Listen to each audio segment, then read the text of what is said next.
morning. Welcome to this workshop on inheritance taxation, co-organized by the JRC and the EU Tax Observatory in collaboration with FEDEA, the Fundación de Estudio de Economía Aplicada in Madrid. So welcome to those who are sitting with us in this room and those who are following us online. A warm welcome to Panos Nicolaides, the Research Director of the EU Tax Observatory.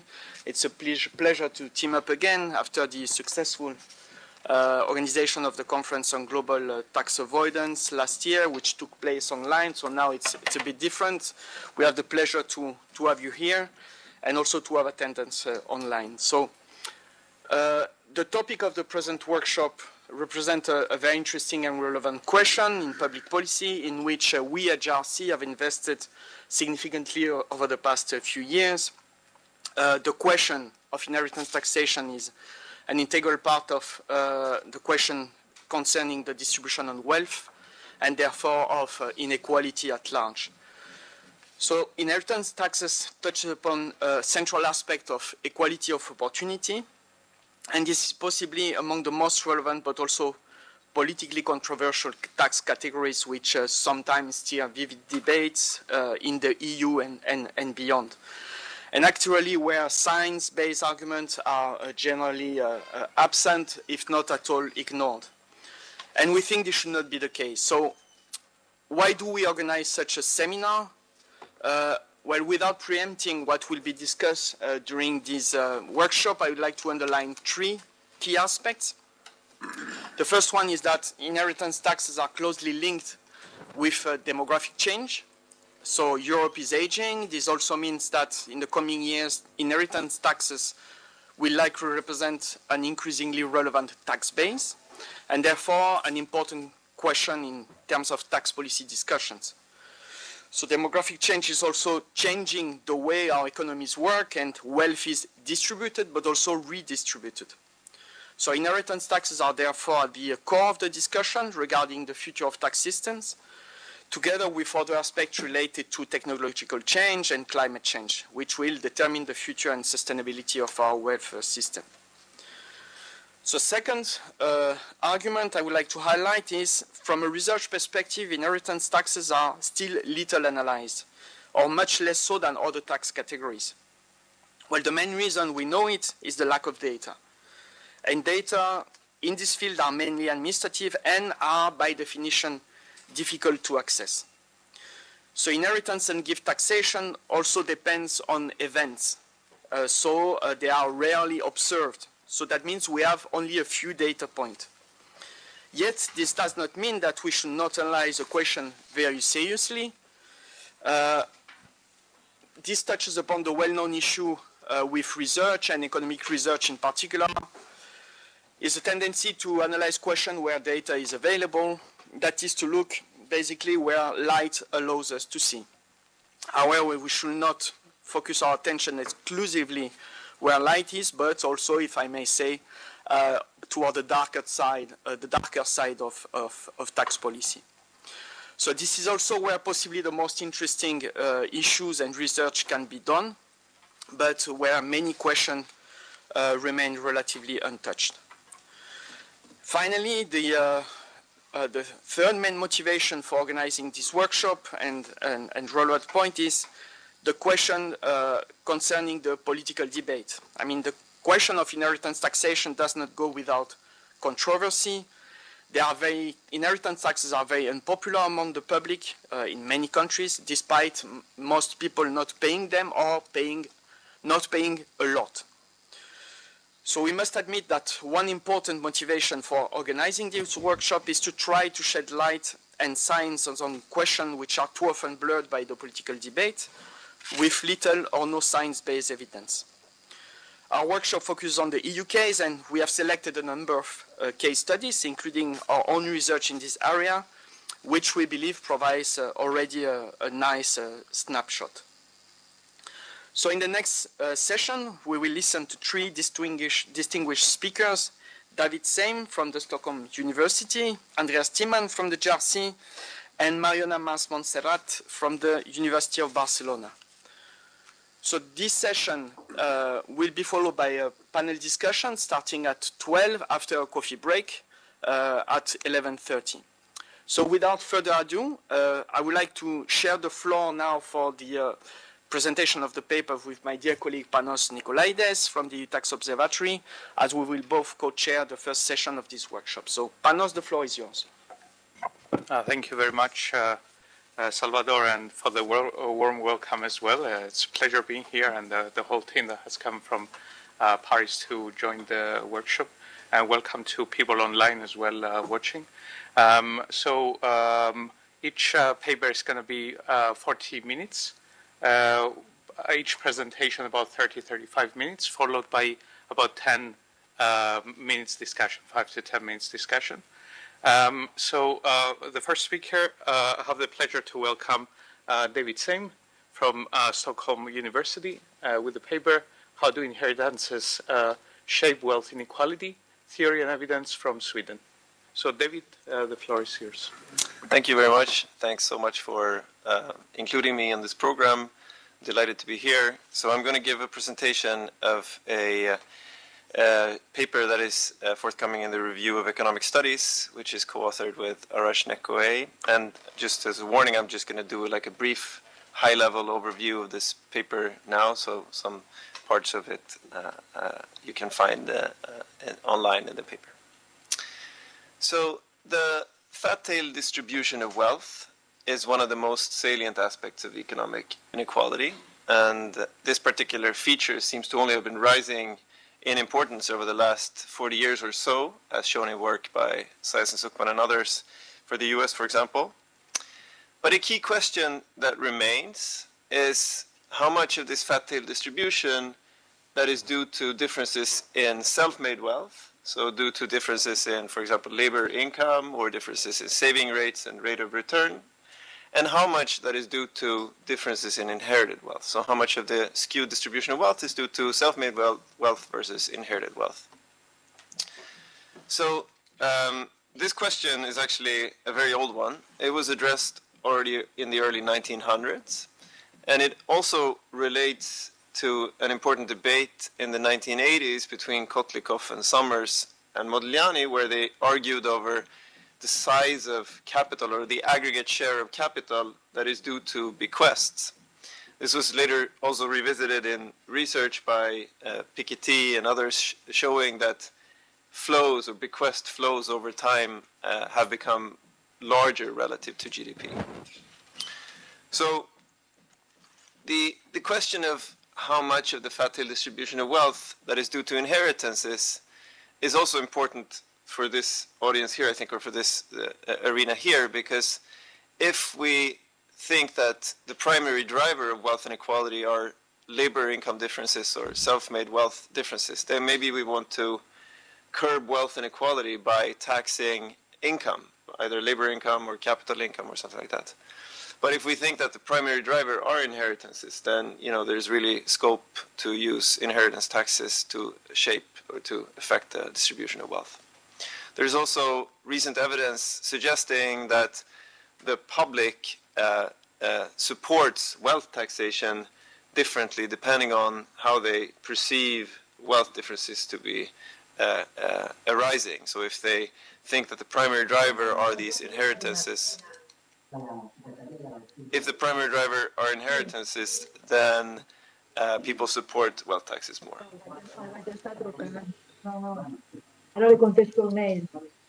Is there a question, or can everyone? No, I think somebody hasn't turned off the mic, so okay. Maybe that's from the online participation. So please turn off your mic. So please proceed. Yep. So now okay, here we are. Yeah. So what we then argue in this paper, or what we do in this paper, is that we think that the question of how inheritances shape the distribution of wealth can be addressed by just studying the effect of inheritances on the distribution of wealth among heirs directly. And in doing so, there are basically two aspects to think about. So first, there's a short-run effect, so what happens right away to the distribution of wealth among heirs when they receive an inheritance.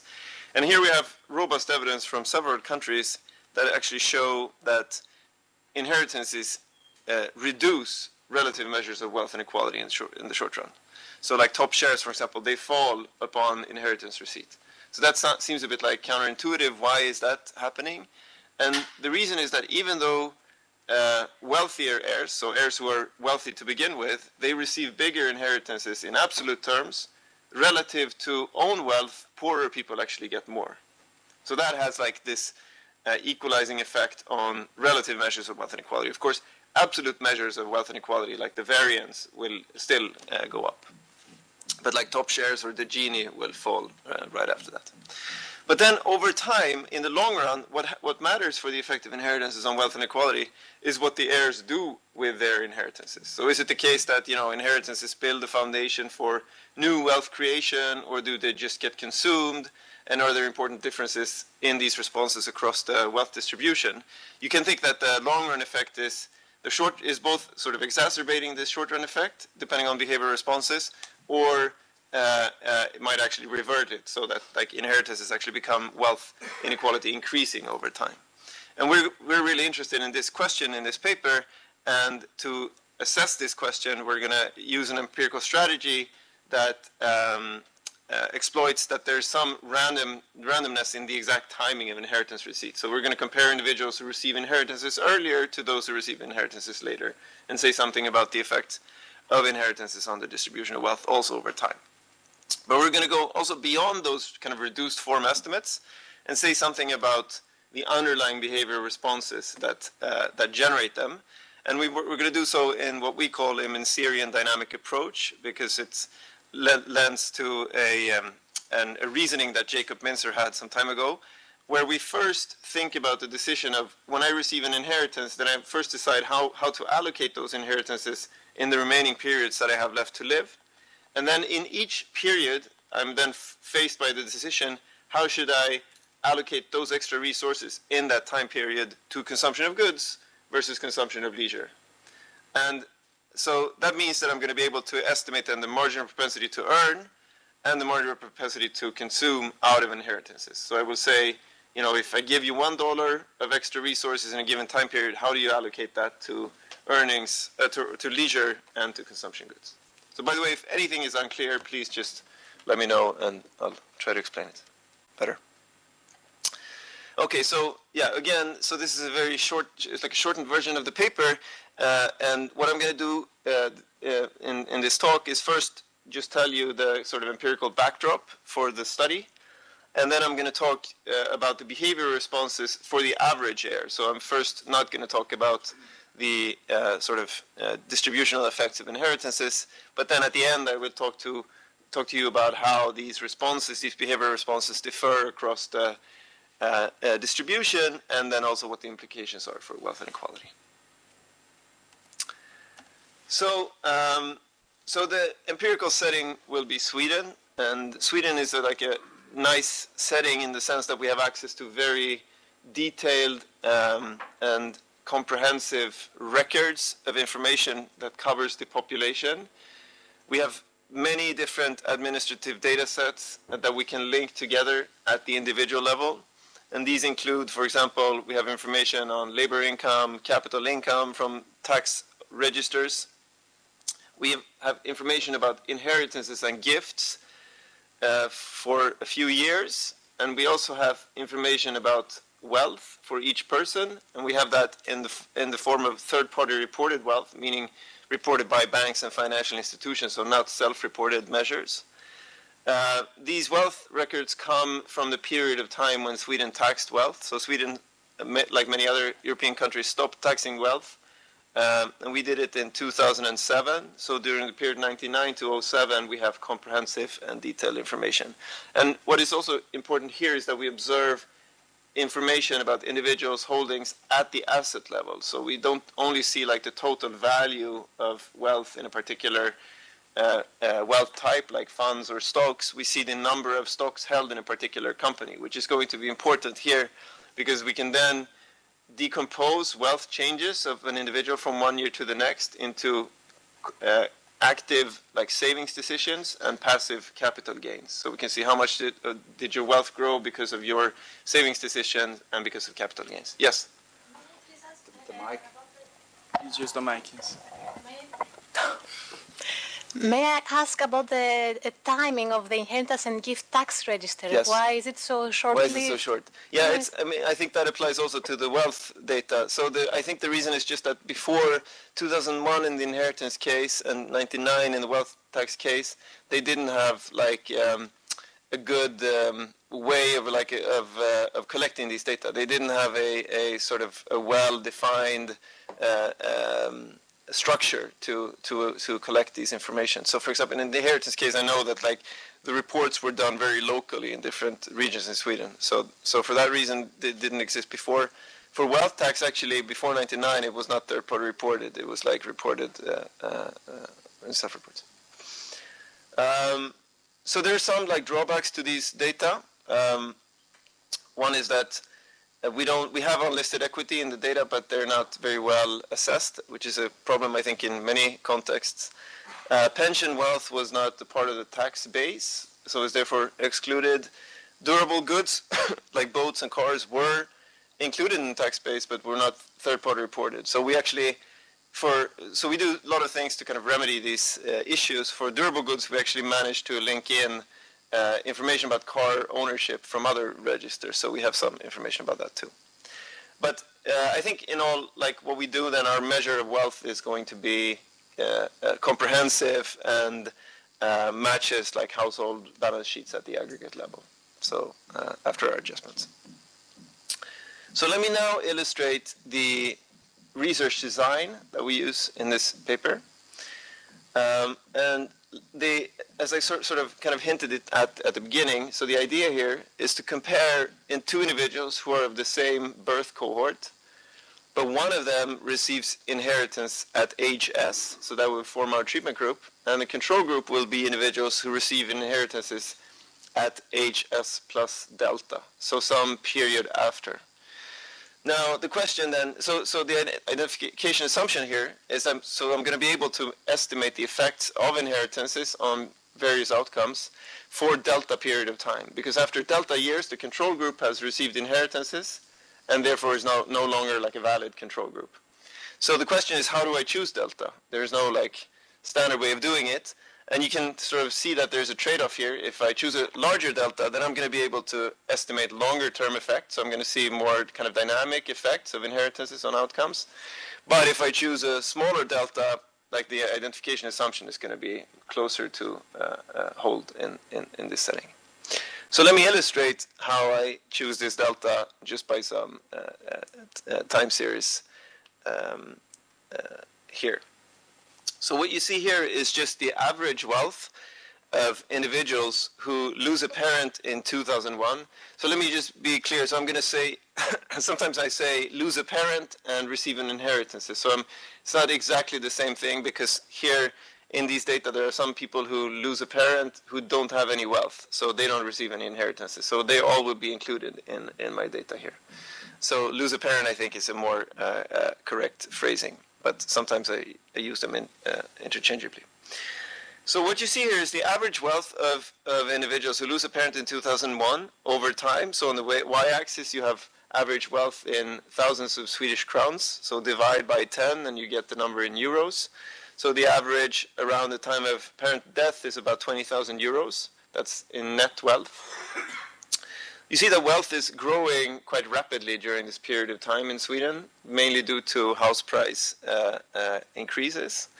But what you also, or what you don't see in this picture, I think, is like some sharp event or some sharp trend break at the time of inheritance receipt, right? It's not like you see like wealth like jumping up at the time in 2001 when their parents die.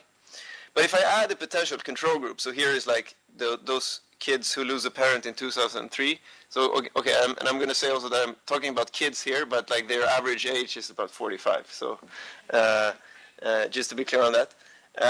But what you see here is that, you know, they move quite well in parallel before 2001, and then a gap opens up, which reflects then the inheritance effect, if you believe the identification assumption. And then it stays open for 2 years, and then the gap closes because the control group has been treated, and then the gap is closed.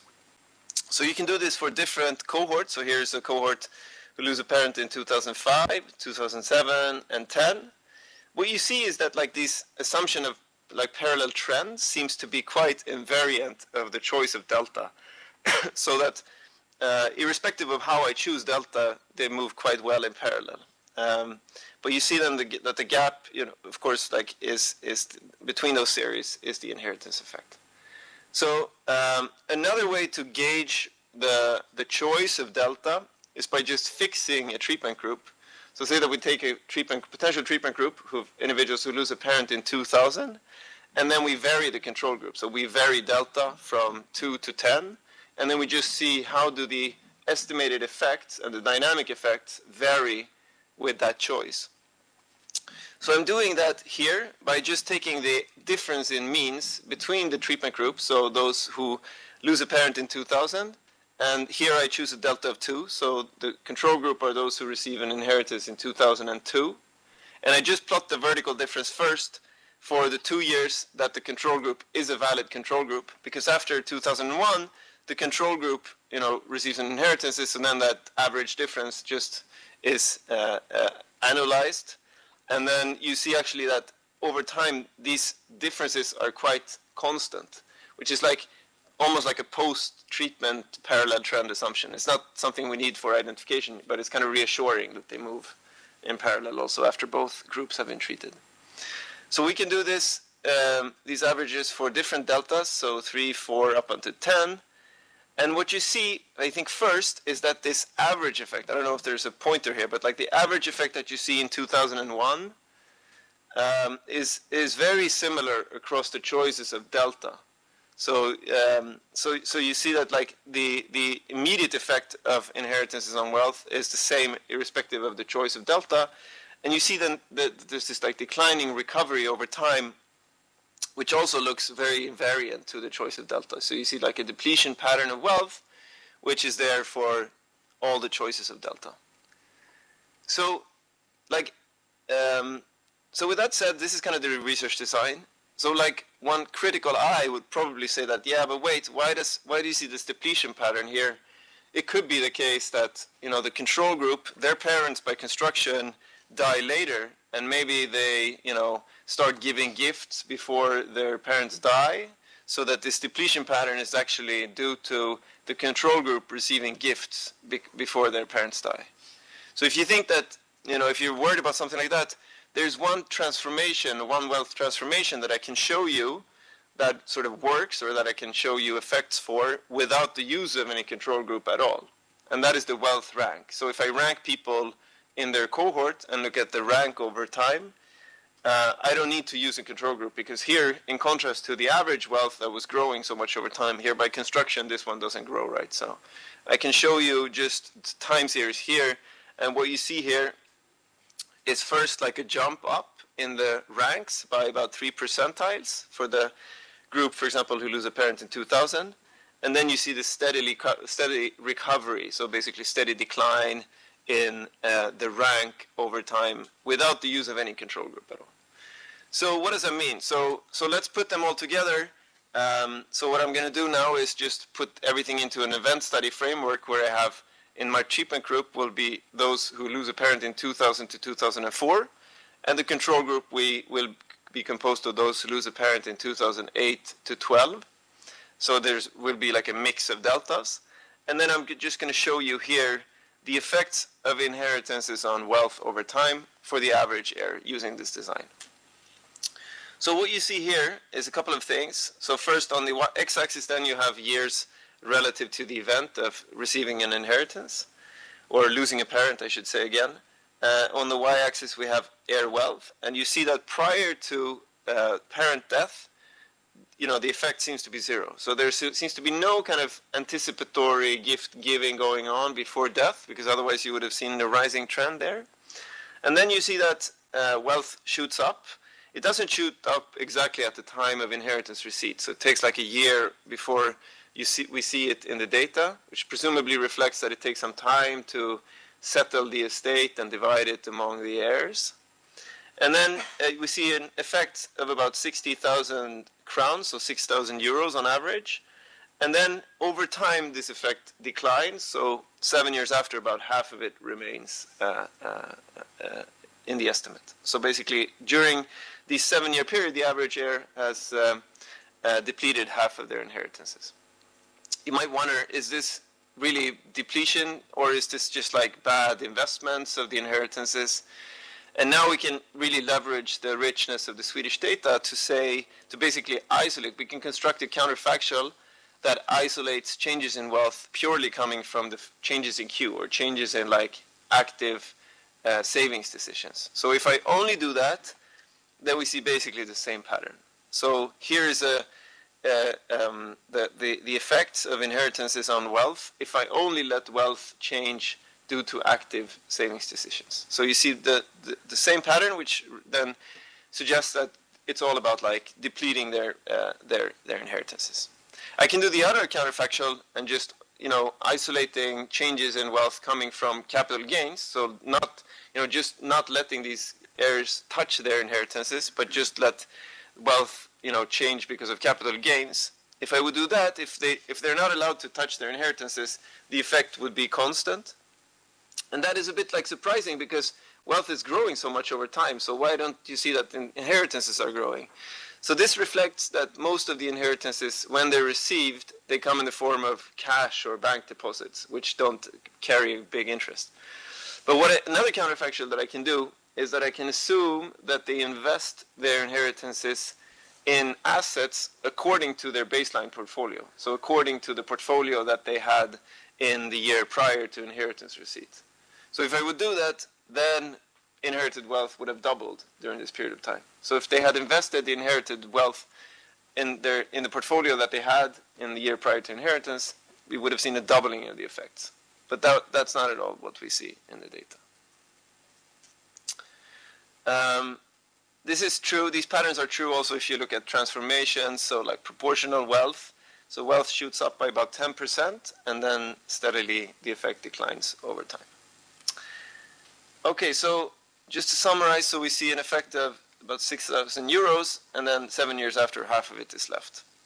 So where do these inheritances go? What do the kids do with their inherited wealth? Do they consume more, or do they work less? And to address this, so I'm going to try to estimate then the marginal propensity to earn and the marginal propensity to consume out of inheritances for the average heir. So this framework that we're kind of building on here is applicable to any wealth shock. So it's related to papers the literature that estimates wealth effects using some exogenous gains in wealth coming from lotteries or tax rebates. So typically what that literature does is to estimate the effect of a wealth gain, so a change in wealth at time zero, so the denominator DA0, on earnings or consumption of goods at subsequent periods of time, so the ZT or CT. So Jacob Mincer criticized this and said, no, but you cannot do it this way. You have to first think about how do this extra wealth gain get spread out over time in each period of time. And then you have to, within each period, you have to then think about how that extra resources that the people allocated to that period, how did they get allocated to leisure or goods consumption. So Jacob Mincer suggested that the way would be to just take the gain that you get and annuitize them over time. But we're going to do something different. So let me start by just the first equation here, which is just taking on the left-hand side the effect, kind of the reduced form effect of a wealth gain at time zero on subsequent earnings. So the marginal propensity to earn in some kind of intertemporal way. So you can just rewrite that effect according to three derivatives. Let me just intuitively explain what they are, or how I think about that decomposition. So when you first receive an inheritance, you first decide how much do you decide of that extra wealth to keep for yourself, and how much do you keep or do you give to the next generation, to your own kids. That's like an intergenerational decision that you're forced with. So that's the furthest right derivative here, intergenerational decision. So you decide how much of this A0 you decide to allocate to yourself, so capital Y. And then once you made that decision, you decide how much of the extra resources that I decided to keep for myself, how do I spread them out over the remaining periods that I have left to live? So that's like an intertemporal decision where I spread out y over the rest of the periods. That's a middle derivative. Once I made that decision, then I decide how much of the extra resources in each period do I allocate to consumption of goods versus consumption of leisure. So that's the static income effect, and that's the left side or furthest left derivative there. So we cannot see we can see the left-hand side derivative. We can estimate that, and then we can estimate the combination of the product of the two rightmost derivatives, which will be kind of what we call the effect on unearned income, and then we can back out that static marginal propensity to earn. So that's going to deliver like or be like the connection that we have to the lottery papers, or the way that traditionally is used to estimate wealth effects. So Imbens et al. And other lottery papers, they just assume that that right-hand derivative is a constant, but we're going to estimate it directly. So let me jump to the estimates right away. So here is basically how individuals are spreading their inheritances over time. So what you see here is that they allocate extra resources in a quite constant fashion after inheritance receipt. So this assumption that people are spreading their inheritances or their wealth gains in a constant way over time that Imbens assumes seems to be quite accurate, actually. So we see that the total consumption or the total resources allocated to each period is about 6,000 crowns, so 600 euros for the average person. How is this like extra resources then allocated to leisure and consumption? So let's start by leisure, and here on the bottom you see the effects of labor income. So in the first year after parent death, about 30% or 2,000 Swedish crown is allocated to leisure. So the rest then, 70%, must be allocated to consumption of goods. So then over time, that labor income effect of inheritances or parent death declines in magnitude. So you get closer to the pre-inheritance level of labor income, meaning that the static marginal propensity to earn then in the last period is about 10% or so. We can estimate the consumption effects directly because we know savings and we know labor income, we know capital income, so we can just, from the budget constraint, residually determine consumption, and we can estimate it here. So in the top green, we have just the effects of inheritances on consumption of goods, and in the bottom green, we have the consumption of goods when we take into account the VAT. So some of these like responses actually generate revenue to the government because of the VAT. There's one measure of consumption that we actually can estimate directly. So this is residually determined, but we also see car purchases right away. So we actually can estimate the effect of car purchases, and we see that people are like buying more cars at the time of inheritance receipt. But it looks, because we see like some negative effects later on, so it looks more like a retiming effect. Rather than buying a new car, you're just like buying the car you would have bought a bit earlier. Okay, so yeah, this is kind of summarizing what I said. So people are spreading the inheritances in a way that we get the static marginal propensity to earn of about 10 to 30%. So now let me move to talk about distributional effects and heterogeneous effects of inheritances. And then finally talk maybe a bit about inheritance taxation at the end. So here in the top left corner, you just see what we saw before, so the effect of inheritances on wealth. But for the group of individuals who are in the bottom 95% distribution, so the heirs who are in the bottom 95% of distribution before inheritance receipt, and who have parents who have wealth in the bottom 95% of the distribution of the parent wealth distribution, so who receive moderate or quite like small inheritances.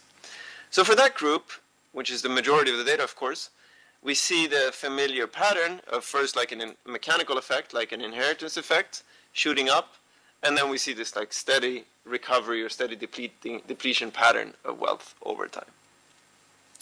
If we look instead of heirs who are moderately wealthy or not so wealthy, but who receive big inheritances, the pattern is quite different.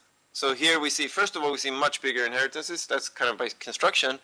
But we also see that they don't deplete their inherited wealth over this period of time. The inheritance effect seem constant during the period.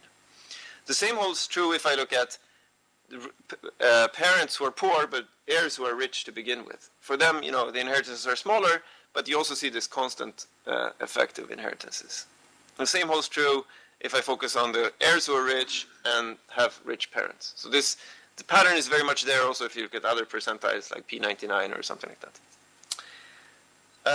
So one conclusion you might draw then is, so this is maybe worrisome from a wealth distribution perspective, but from a consumption perspective, maybe inheritances are actually consumption inequality reducing, because the poor, they're depleting their wealth, but they are consuming it, right? Whereas the rich, here it looks like the rich are not touching their inheritances, so consumption inequality has been falling potentially. That's kind of the conclusion we draw, at least when we saw this first.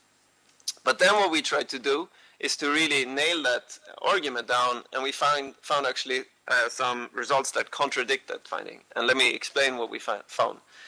So here you just see like a bar for the poor group, the group of individuals who receive small inheritances and who are poor to begin with.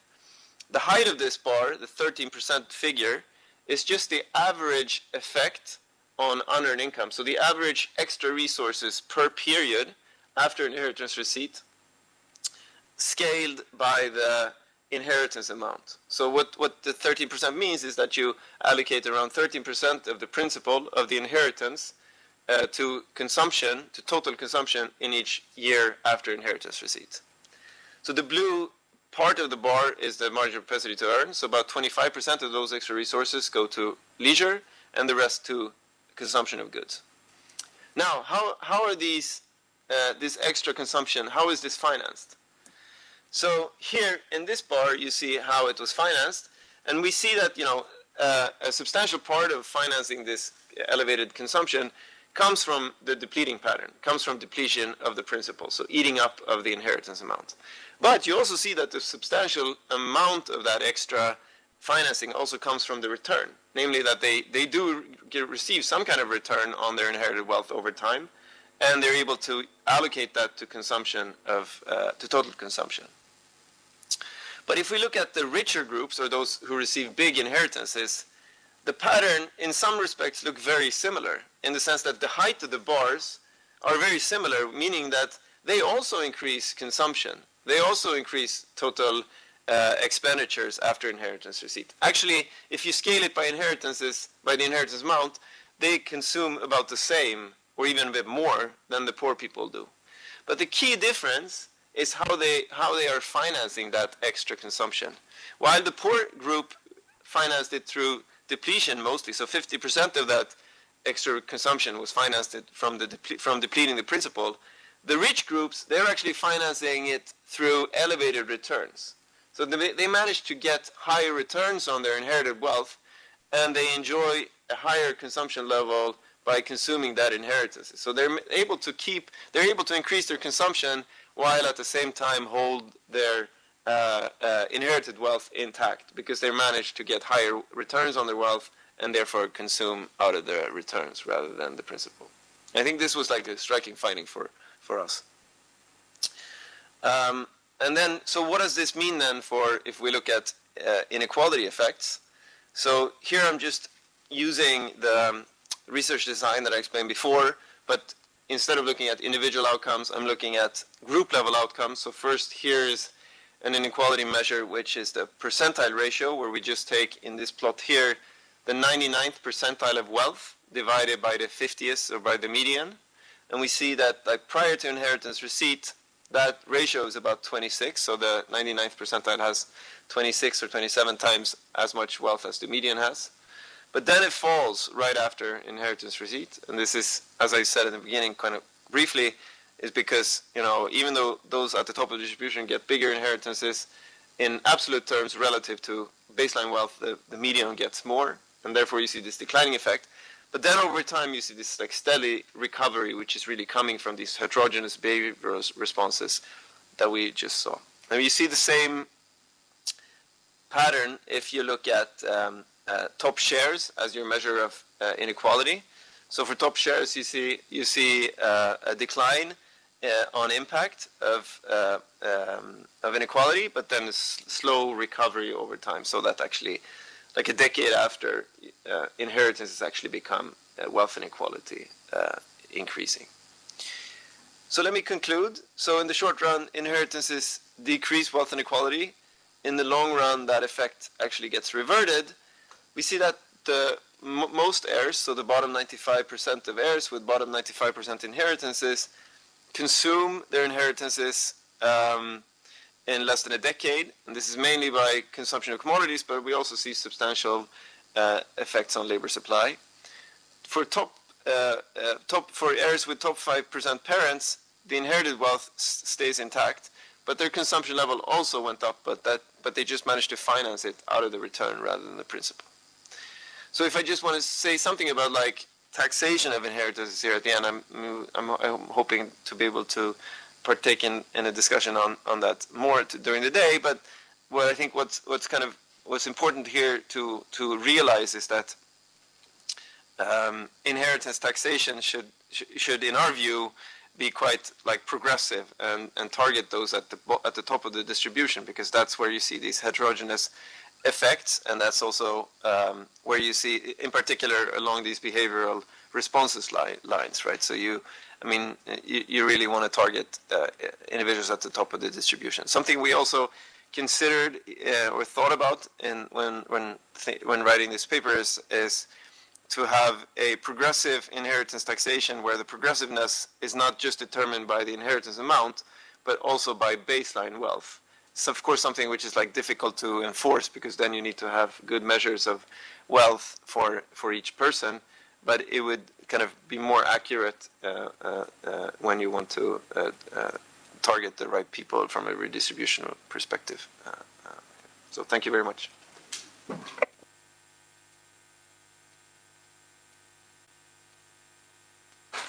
Thanks a lot, David. This amazing research and very nice data as well, and quite insightful conclusions. Let's move to the discussion. We have about 5 minutes, so questions? Hi. Thanks a lot for the presentation, very interesting. I was a bit lost with the delta thing. At the end, the main results, which delta have like behind? And another question is that this is probably because I didn't fully understand the identification strategies, like the randomness of death, which is, I guess, hard to justify because life expectancy is not random at all. No, it's related with an observability, etc. So if you can clarify further. Absolutely. So yeah, so the choice of delta, what I kind of try to argue is that it's not exactly crucial to like choose a delta of 4 or 8. So in the end, the treatment group is individuals who receive an inheritance between 2000 and 2004, and the control group are those who get it in 2008 to 12. So that's actually going to be a combination of different deltas ranging from 4 to 10. So that's how we can kind of construct it. And of course, you're completely right that like life expectancy is not random, but we argue that it's kind of random within this narrow window of time, within this like the delta interval of 4 to 8. I mean, this kind of empirical question: do you kind of believe our absence of a pre-trend, or do you think there's something not there? But I mean, that's how we think about it. Chrissa?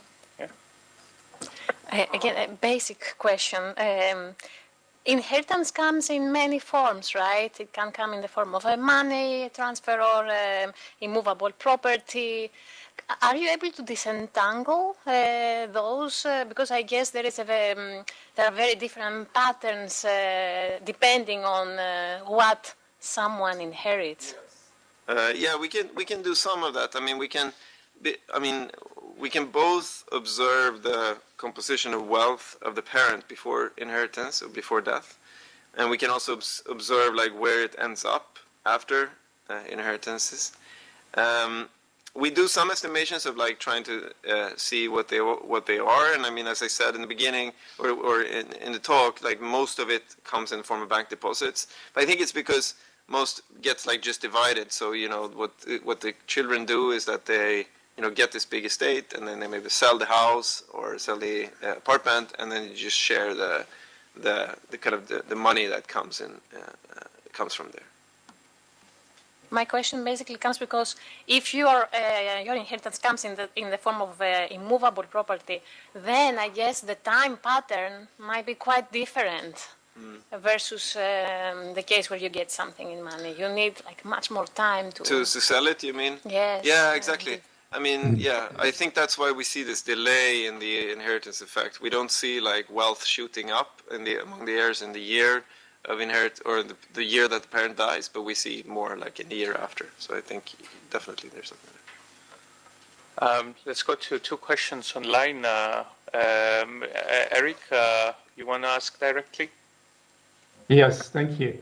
Really interesting talk and food for further thoughts. I had the same question actually as the lady before me, whether you have some insights about the type of inheritance which could make a difference. But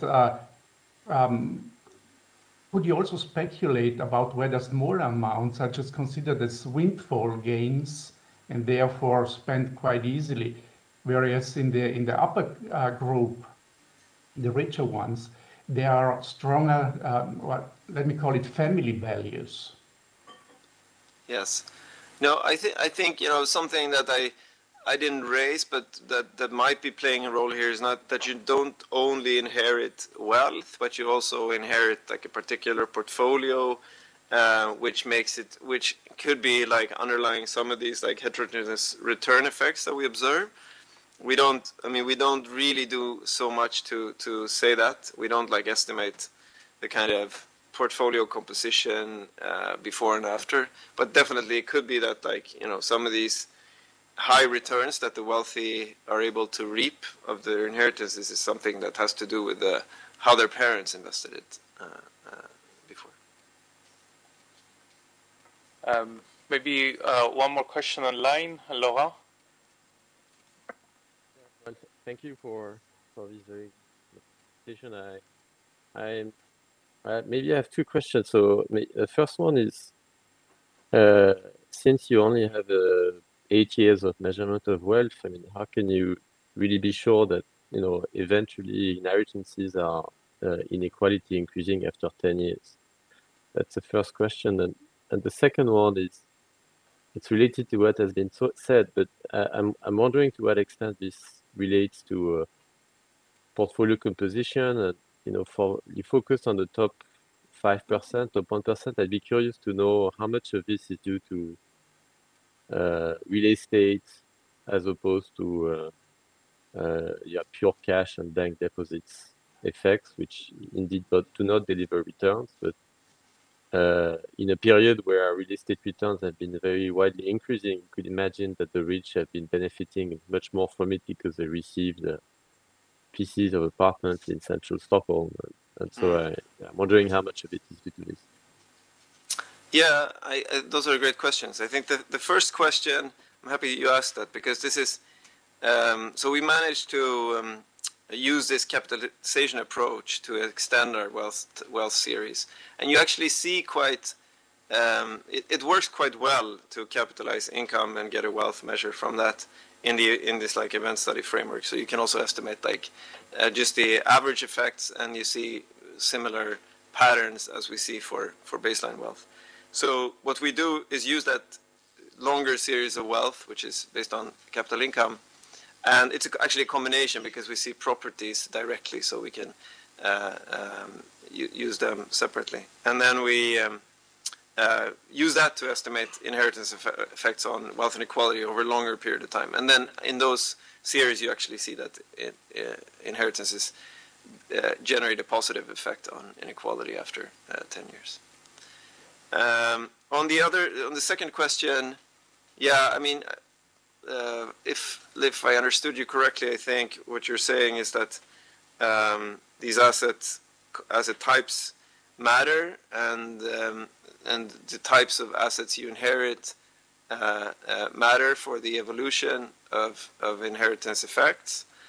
And I think that's right. I mean, we haven't done much on like the heterogeneous effects by what you exactly inherit, partly because what you inherit is also, it's a bit like, I mean, first of all, you receive an estate, you inherit an estate as a group of heirs, right?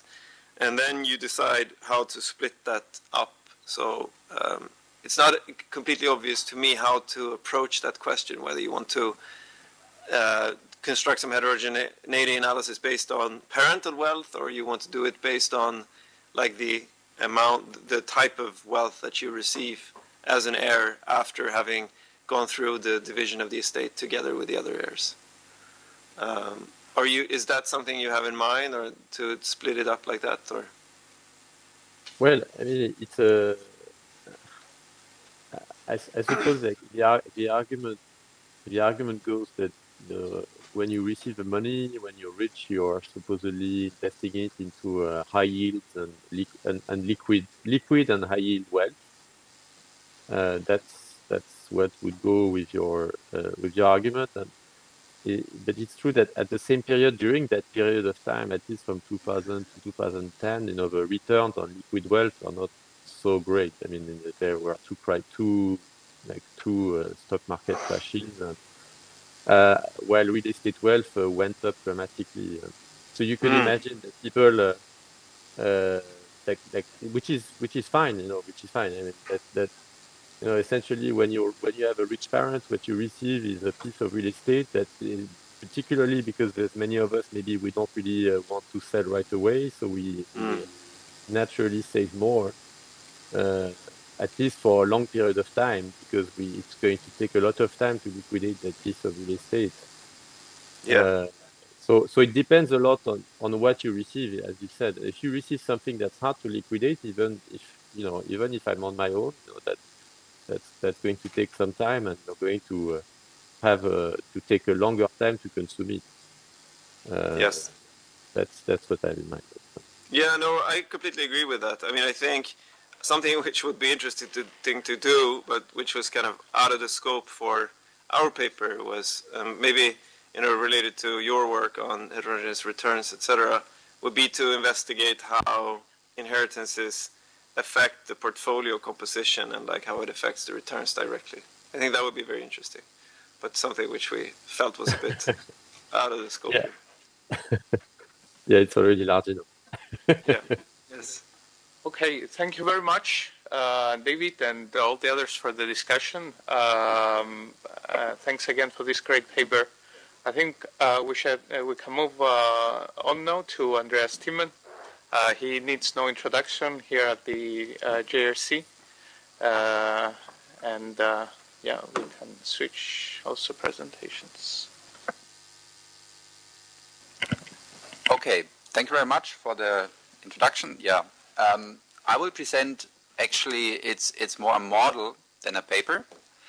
And it's joint work with Alexander Krenek, Margit Schratzenstaller, Klaus Grünberger, who is also here.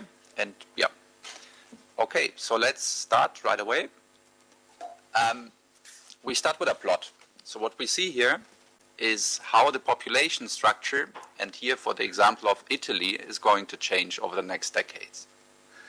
Right, and what we can see here, for each age group, we see the size in millions of the corresponding group, right? And if you look at the left population pyramid, you see that there's a very large group, age groups, the baby boomers, right? So it's really large, and if you follow them over time, you see that they grow older, right, over the decades, and eventually they die, right? So on the far right, in 2050, the baby boomers, or a share of the baby boomers, has passed away. And of course, that has implication for inheritances, right? If they die, they leave an inheritance. And Klaus, maybe can you click on Ireland? Sorry. And that's, so this pattern we observe in many EU countries, and we also observe it in,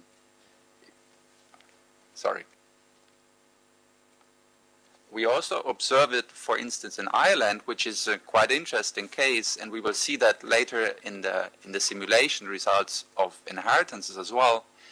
If you look at the group of the elderly in 2020, it's rather small, right? And if you follow that over the next decades, you see that group in particular will grow. And as will inheritances, right? Because the elderly in particular are those that are more likely to pass away and leave an inheritance, right? So that's an interesting finding, only looking at population pyramids. If you can go back. Oh, okay, perfect. All right, so that's as a start. We know Europe is aging. And let me briefly now mention the background of this project. So this project started in the context of the Future of Taxation project with DG Taxud. So it was a policy request for this project. And we knew for the future of taxation, you have to consider the factors, the megatrends that are changing, right? And aging is one of them. And of course, the aging imposes challenges for the expenditure of the welfare state, in particular the pension system. But you also have challenges on the financing side, right? The revenue, we know if the population structure is changing, the labor force might be decreasing, right? And currently we still know that most of tax revenue and social insurance contribution comes from labor, right? So that's still the most important factor in taxation. So the question is, do we have potentially alternative tax bases to labor in the future, given that the population structure will be changing a lot?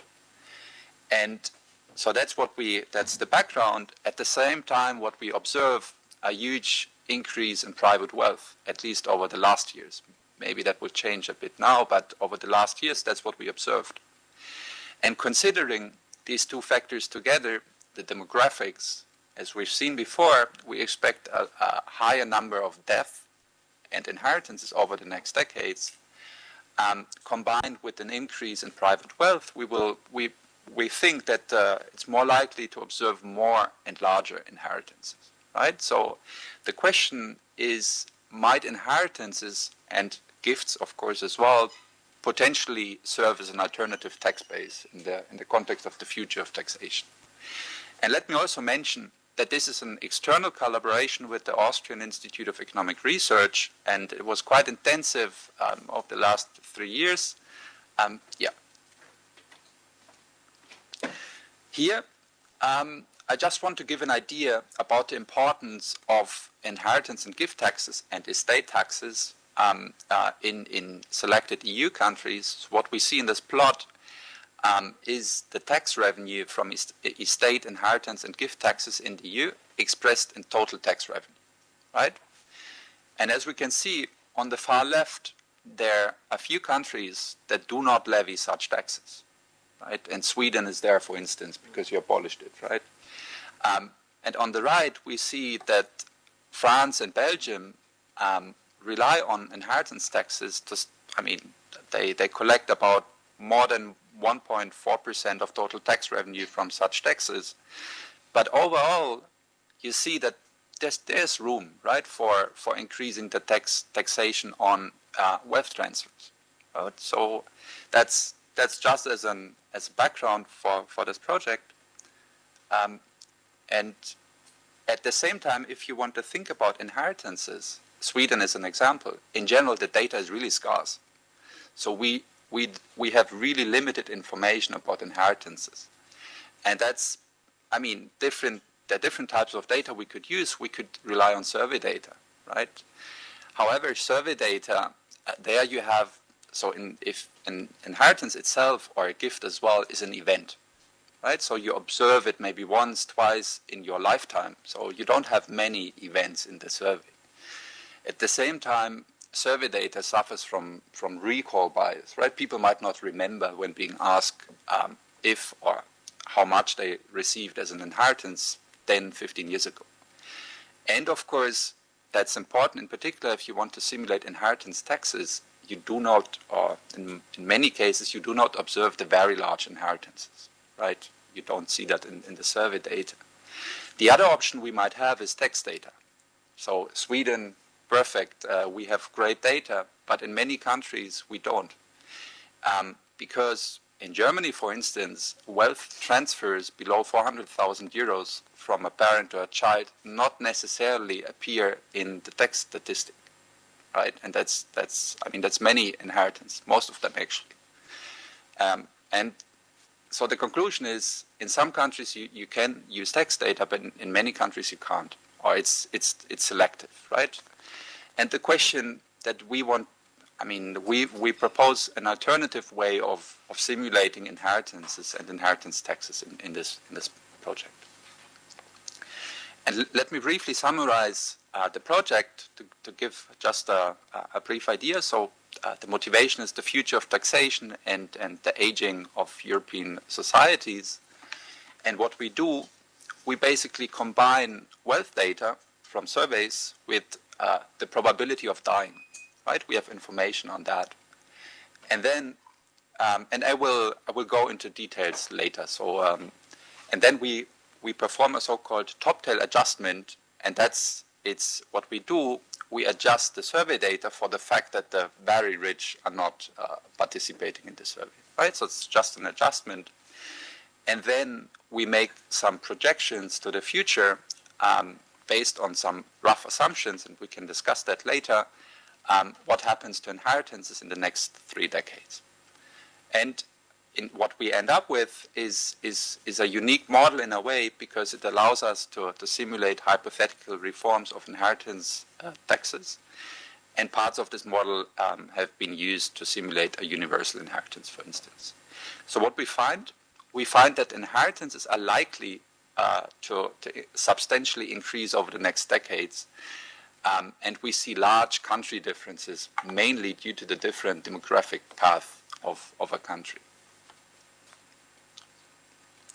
So let me briefly explain the data we use, as we rely mainly on the household finance and consumption survey data, which is coordinated and provided by the European Central Bank. And most importantly, it provides very detailed information on household finances and liabilities. So that's really good for us in a harmonized way. So it allows for comparison across countries, right? We have some socioeconomic information, in particular gender, age, and education, which is important for us. A nice feature of the HFCS is the so-called oversampling of the rich. So what they try to achieve is an overrepresentation of the very rich in the survey. And that's particularly important, of course, if you want to analyze wealth, right? And we rely on the most recent wave, which is the third wave, which mainly has been collected in 2017. So there's some time lag, but we use the most recent data. And what we do, we conduct a pilot study based on 5 countries. So it's selective for Finland, France, Germany, Italy, and Ireland. And it's selected in a way to reflect different regions in Europe, right? But our aim is to expand the model to cover more countries. We also rely on the famous Forbes list, so the Forbes billionaires list, which is quite nice, because it provides a wealth ranking of the super rich at the very top, right? And just to make it on the list, you need to have at least $1 billion US dollars. So that's yeah. And I think it's the best estimate of wealth concentration at the very top that is available. Yeah. And it's compiled by journalists, mainly relying on public information, and mainly they use the market value of listed companies. I mean, for instance, Amancio Ortega, the richest Spanish person, you know that he owns Inditex, and the market value of his companies, you can look at, it's public information. Finally, just to mention it, we also rely on information from financial accounts. And that's important because it provides a benchmark, another estimate of total financial assets in a country. Right? And we use that in the adjustment. So to structure a bit the modeling part, we will discuss how we adjust the wealth distribution for the missing rich. Then we will talk about how we model inheritances in our model. And then finally, we will talk about the simulation of inheritance taxes and inheritances. So let me start with the first. We know that top wealth is underrepresented in survey data, in most, if not all, survey data, right? The rich are missing. And that's due to the sampling error. If you draw a random sample, you might not select the very rich because there are not that many. So that's the sampling error. And we also know that the richer you are, the less likely you are to respond, right? You're not, the very rich do not participate in survey data normally. And just to give the intuition of the top tail adjustment, we know from the literature that the Pareto distribution typically is quite a good approximation of top income and wealth concentration, right? So there's lots of evidence. And what we do is we estimate these Pareto function using data, the survey data, and also data from the rich list, the Forbes data. And combining these two different data sources, there's lots of evidence that this substantially improves the modeling of top wealth concentration, right? So that's what we do. And in the end, practically, we take the survey data and we replace the very top of the wealth distribution by the estimated Pareto distribution. And where does the top start? Well, it starts at a minimum threshold of W min. The question is how to determine the optimal level of W min. I will not go into details here, but what we do, we rely on the Kolmogorov-Smirnov test, which basically compares the fit of distributions, right? So we have some statistic to determine the optimal level. But what we see if we perform these top tail adjustment, the Pareto estimation, if you compare total financial wealth, for instance, to the financial accounts, normally there's a gap, right? So you do not manage to match exactly the macro estimate in a country, right? So what we do, we try to bridge this gap between the survey total after the Pareto adjustment and financial accounts. And here we differentiate according to the asset type. So for real assets, we still rely on the survey because macro estimates are difficult anyway. For liabilities, we distribute the gap according to the survey distribution. Financial assets, we rely on the macro estimates to adjust the data in an iterative process. I will not go into details here. And finally, the business assets so far are modeled as a fixed share of total financial assets. And in the end, what we end up with an adjusted wealth distribution based on the survey data and the top tail being adjusted, right? And since we have an empirical estimation of the very end of the wealth distribution, that's the Forbes observations, we use them. And what is the impact? What we can see here in the left plot is the change of total net wealth due to the adjustment, right? And you see that total net wealth increases a lot depending on the country when we perform this adjustment. I mean, look at Italy. It increases by almost 50%. That's really a lot. And even in Finland, it decreases by 15%. So it really makes a difference. And we will see that in particular in the simulations later on. It also makes a big difference in terms of wealth inequality. So that's on the right plot, right? Here we see wealth inequality measured as the share of net wealth owned by the top 10%, by the richest decile, right? And here we see just the increase due to the top tail adjustment. And you see that in all countries, wealth inequality increases, right? So let's keep that in mind. Sure. Can I just ask, so on the left graph, can't you just like cross-check against the national accounts balance sheets and see like, I mean, which one is more correct or more closely aligned to that? That's exactly what we are doing in the adjustment process, because we optimize the adjustment, the top tail adjustment, such that we match the financial accounts. And as I said, I mean, for real assets, it's a bit more tricky. So there we rely on the survey data, but implicit, that's what we do. Krisa? May I ask, The gap between survey totals and financial accounts, why do you assume that it only comes from the top tail? That's not what we do. So in this process, we adjust the assets. But if you think about it, the wealth is extremely concentrated. So the largest impact clearly comes from the top. Okay, so let's move on to the modeling of inheritances. And here we start with the modeling of heirs. And what we do in order to model heirs, so that's individuals receiving an inheritance or gift, right? So we assign first of all the household wealth to the head or partner, and then if we and we have to acknowledge that in most cases in the survey data we do not observe children, right? And in some cases we observe them, but we do not know if children moved out of the household, right? So we have to deal with that. And what we do, unless you have Swedish data, but what we do, we rely on a probabilistic approach, meaning we combine the data, the wealth data with cohort fertility data, right? So we know for which birth cohort what was the distribution of number of children, right? So that's the best guess I think we can do.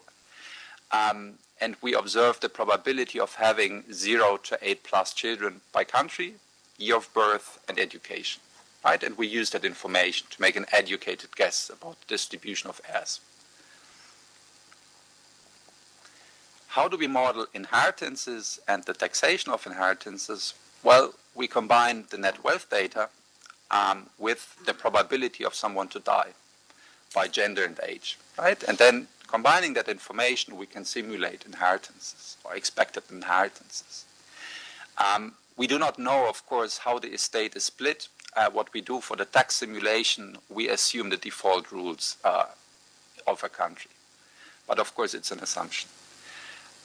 In simulating the taxation, we apply the national tax rules to the extent possible. Of course, that often includes the exemption or partial exemption of the main residence, business assets, and I mean, there are many country specificities.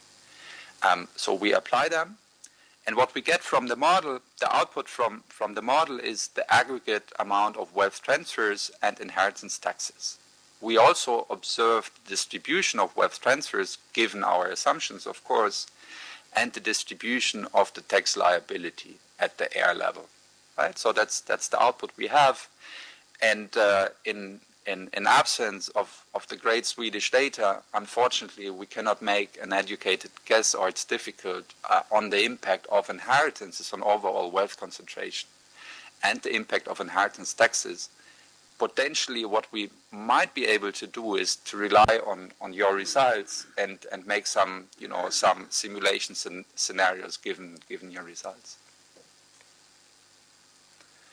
Let me briefly also mention the projection. So what we do, we take the wealth that we observe in 2017, update that to 2020, and then we let the individuals that we have in the data age every year, right? So they grow older, and we also update the amount of wealth, assuming a certain capital or asset appreciation rate. That's very rough. I want to be fully transparent here. Currently, we assume 2%, but and also we model some savings dynamics, age-specific growth rates that are country-specific, but this needs more refinement, right? And in general, it's extremely difficult to make to know how the wealth distribution looks like in 20 years.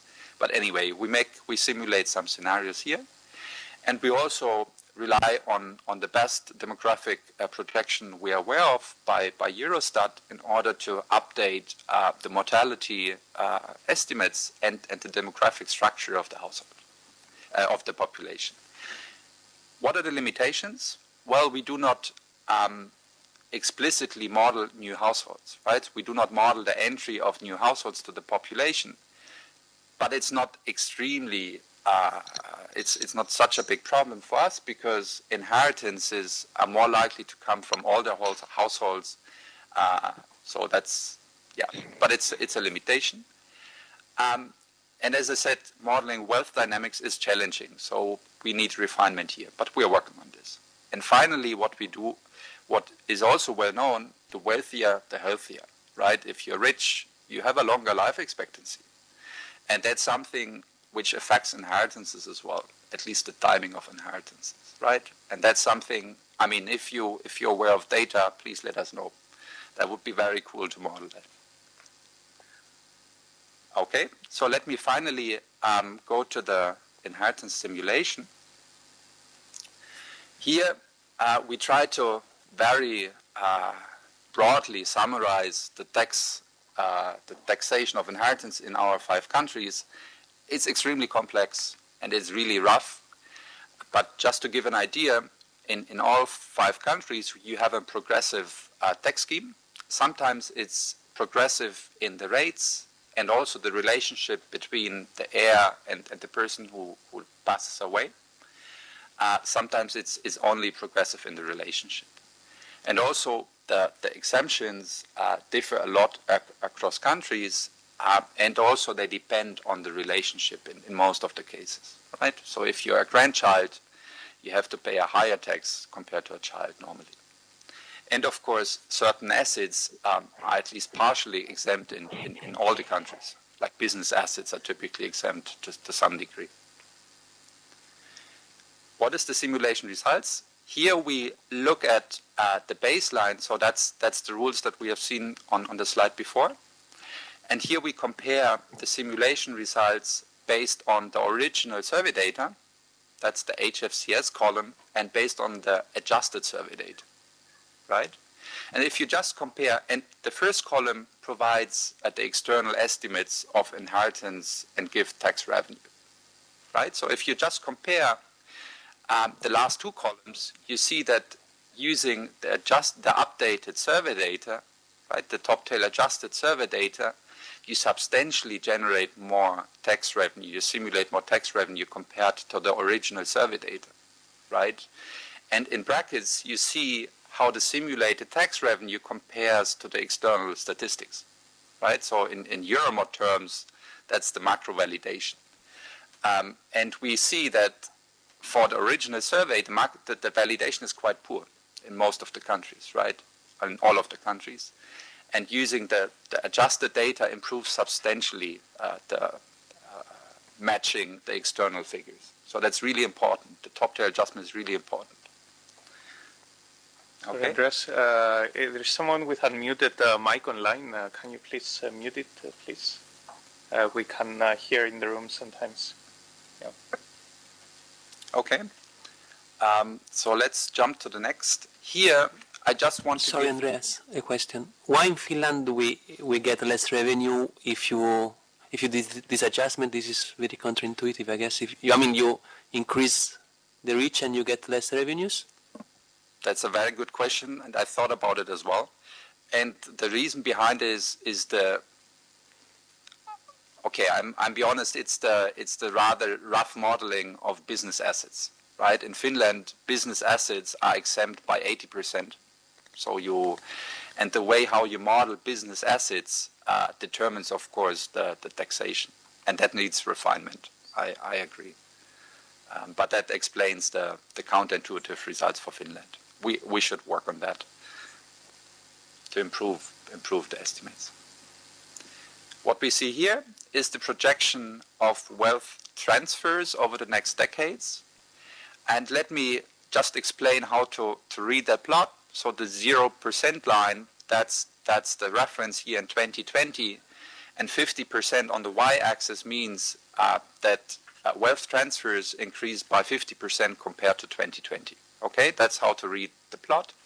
And as we can see, in all countries, the wealth transfers are projected to increase substantially over the next decades, in particular in Ireland, and that's almost exclusively due to the demographic change that we've seen in the beginning. In terms of tax revenue, we see basically the same pattern. It will increase in all countries, and in particular in Ireland over the next decades. And let me finally present the results on a small tax simulation exercise. So what we want to show here is how the model can be used in order to simulate hypothetical inheritance tax scenarios. And here we compare the baseline scenario of the current law, right, compared to 3 different progressive tax scenarios, and what we changed. So in all 3 tax scenarios, we apply the same progressive tax scheme that we see below, a tax rate of 10%, 15%, and 20%. But what we change in these 3 scenarios is the deduction. So in the first one, we don't allow for any deduction, so the tax base is the total inheritance you receive. And then we allow for $500,000 of exemption. And in the last scenario, we see that the main residence and business assets are fully exempt. Okay? In order to illustrate the results, here we plot the average inheritance tax rate for these scenarios. And let's first of all focus on the current law, the baseline. Right? We see that the average tax rate in the baseline case differs quite a lot across countries. In Italy, it's really small. And if I'm not mistaken, that's mainly due to the exemption of the main residence, or you have 1 million personal allowance. I think that was the case in Italy. But it really, the tax burden, the average tax burden differs a lot across countries. What we can also see that depending on which assets you exempt or which exemptions you grant, the average tax burden might be quite different. So what we wanted to illustrate here is we can use this model really to simulate quite different tax scenarios in a policy exercise, for instance. And that's, let me close with an outlook. So that's our to-do list.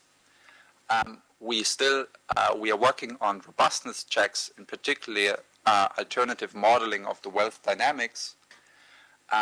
What I didn't mention so far is the tax treatment of gifts, right? We know that there are substantial gifts, and the way how we interpret that in our results, at least in the long-term projection, you can also interpret gifts as earlier inheritances, right? But of course, that's something on our list, and we want to deal with that as well. Naturally, we will also want to analyze the distributional implication of the results, and I think many are curious about that. Sorry for not providing the numbers already. We're working on it. And of course, we know, and we've seen that today, that there are behavioral reactions to wealth transfers and to the taxation of wealth transfers, right? So what we could do, and that's something we want to do as well, is to take the estimates from the literature and run some scenarios, right? And of course, what we also want to do is a more sophisticated modeling of business assets, and that goes back to your question, Andrea, of why in Finland we see a small drop in tax revenue. And of course, yeah. And finally, we want to expand the model to cover more countries. Spain is a very interesting case because of the debate. While being very interesting, it's also extremely it's rather difficult in terms of modeling because you have all these regional differences. That's it. Thanks a lot.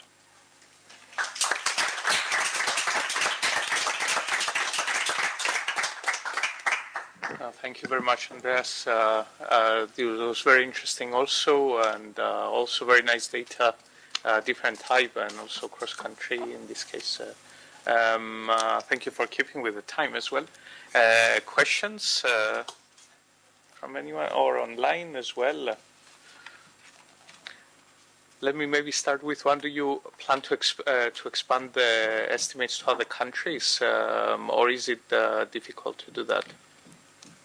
In general, it's not difficult. Okay, it's not difficult because we have more countries, or we have many countries actually included in the survey data, and that's the most important data we use. We have financial accounts data for all countries, and we also have Forbes data for most of the countries, or alternative rich lists, right? And that's what we are working on. In terms of modeling inheritance taxes in a country, that might be more difficult, in particular in Spain.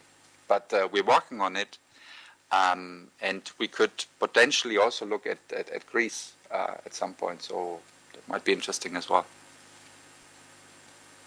And follow-up maybe, how do your results tie in with the wealth tax, or in general, if you have inheritance taxation and wealth taxation at the same time, or do we try to break up the wealth in a way towards different elements, having inheritance, property, or would you imagine that this is one? Do you consider taking wealth taxes as an overlap with inheritance? How do you treat that? I think that's a very good question. The way I see it, if you think about wealth, right? So you have returns to wealth, returns to assets, you have the stock of assets, and you have the transfer of wealth. And in the end, it's a political decision what you want to tax and how you want to tax it, right? So in the end, you tax a similar base, or the nature of what you tax is the same. And of course, it should be based on optimal taxation consideration, but in the end, it depends. It's of course, if you impose a very large inheritance tax, then you might want to consider to lower the net wealth tax if you still have one, right? So, of course, you have to consider all that together. Any other questions? Yeah. More than well, thanks, Andreas. A pleasure always. More than a question, like a general comment, I think that one of the advantages of your approach, having this cross-country perspective, trying to improve what surveys have in comparison with a very strict data, Swedish approach, is to have these cross-country comparisons. So I wonder whether you have some kind of scatter plots like this Great Gatsby curve, to motivate a bit. I wonder, for example, if you would plot wealth inequality with social mobility instead of income inequality and social mobility, which is this Kruger Great Gatsby curve, what would you get? Or inheritance? No, I think it would be really nice to motivate this. I would be really curious to have these scatter plots. Probably they are there. I'm not familiar with the literature, but I think it would be nice to at least with these 4 or 5 countries, some sort of idea of dispersion, but just a comment. Thank you very much. Though I think that the question of social mobility maybe is a different one, right? But nevertheless, maybe it would be we should look at these plots. I agree.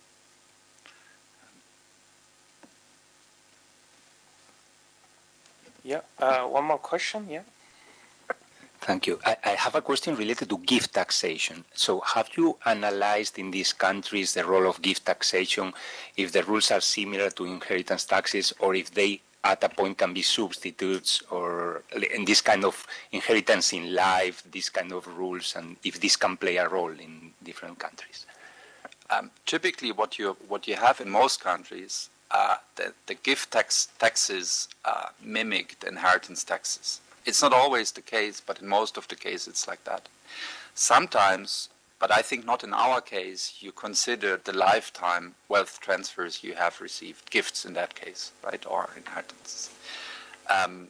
But of course, if you want to interpret the inheritance simulation, tax simulation results as the joint of gift and inheritance taxes, the rules have to be the same. But to the best of my knowledge, in the 5 countries we are analyzing, the rules are largely identical. But I fully agree that's something you have to be aware of, and that's important to keep in mind. Okay. Thank you very much, Andreas. And let me pass now the floor to Salvador, who will chair the rest of the sessions. Thank you, Panos. So now we will move to the next presentation by Mariona Mas Monserrat, who will tell us about what happens when dying gets cheaper. It's a very curious title, so we are eager to hear and see the result of your research. So the floor is yours, Mariona.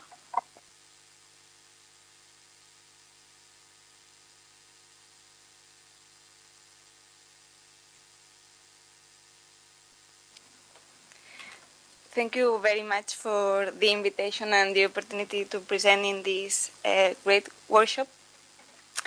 I'm currently working at OECD, but I'm going to present a chapter of my PhD thesis, which I did at University of Barcelona and IEB, Barcelona Economics Institute.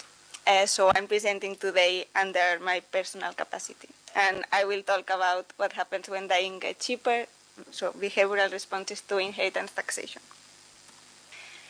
In this paper, I look at two different things, so how inheritance tax cuts affect the state's apportionment, so how states are distributed among heirs, and also how inheritance tax cuts might influence how states are reported. So I will present an empirical exercise with administrative data. So I should thank the Catalan Tax Administration for providing this data. So I feel very lucky to have it. I couldn't motivate any better why it's important to analyze inheritance taxation than Salvador Barrios just did. So this paper contributes to the ongoing debate about the desirability of wealth taxation to deal with the increasing wealth inequality. And indeed, inheritance taxation takes an important place in this debate because it's the form of taxation levying broad stocks of wealth most common in the tax systems. However, an important absence of this debate has been empirical evidence. So, because of most of the existing evidence has been developed in the US, where an estate tax is levied, not many empirical evidence exists on behavioral responses to inheritance taxation. Taxes on states and inheritance taxes are different because the estate tax is levied on the entire state, but the inheritance tax is levied on heirs, so who inherits matters for the inheritance tax. Salvador also mentioned that the inheritance tax is a controversial tax. Now I will show you an example of how it is a controversial tax in Spain. So you can see, well, in Catalonia, you can see a vast advertisement campaign funded by a popular association created to protest against inheritance taxation in Catalonia. This is from 2009, and you can hear it says in Catalonia inheritances can cause family ruin, so the inheritance tax is the death toll. This bus campaigns doesn't exist anymore, but the inheritance tax is still a very controversial tax. So this paper also contributes to this policy debate about inheritance taxation.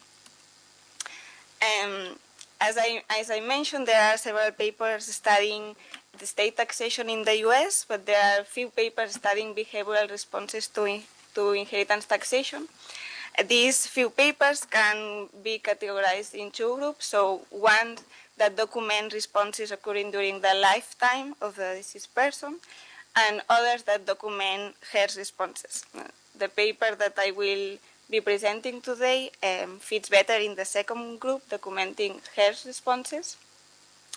And it contributes to this literature by focusing on reported inheritances, but also studying the apportionment of states. And it is able to explain the underlying mechanism of these responses, and it also provides more general estimates. So this will be the outline of the remaining of the presentation. First, let me briefly summarize how the inheritance tax works in Spain.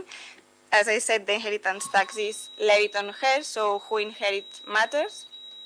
And from now on, I will be distinguishing between two groups of heirs: close heirs, who are spouses, descendants, and parents, and distant heirs, who are all the other ones, including siblings, stepchildren, and more distant relatives. The state is defined as wealth holdings at the moment of death, but also some assets transferred before death need to be added to the state as an anti-avoidance measure due to the progressivity of the tax. So the heirs tax base is defined as the estate portion inherited and life insurance benefits received. Taxpayers have up to 6 months to submit the tax return, and during that period I analyzed, taxpayers were required to file in Catalonia. When residing anywhere in Spain, they inherited from someone who had lived in Catalonia for the last 5 years before death. Here you can find an example of how the tax liability could be computed in 2012 in Catalonia for a child inheriting 300,000 euros, aged between 22 and 74 years, and where only personal deductions apply. So from the tax base, you could deduct personal deductions, and then to this net tax base, you would apply progressive tax rates, and you would have the initial tax liability, and then in 2012, a 99% tax credit was enforced, so you then would obtain the final tax liability. The deductions, the progressive tax rates, and the tax credits change over time and also depend on the family relationship with the deceased. Just to add on what David suggested before, so not during this period, but before and nowadays, the progressive tax rates also depend on the pre-existing level of wealth of her.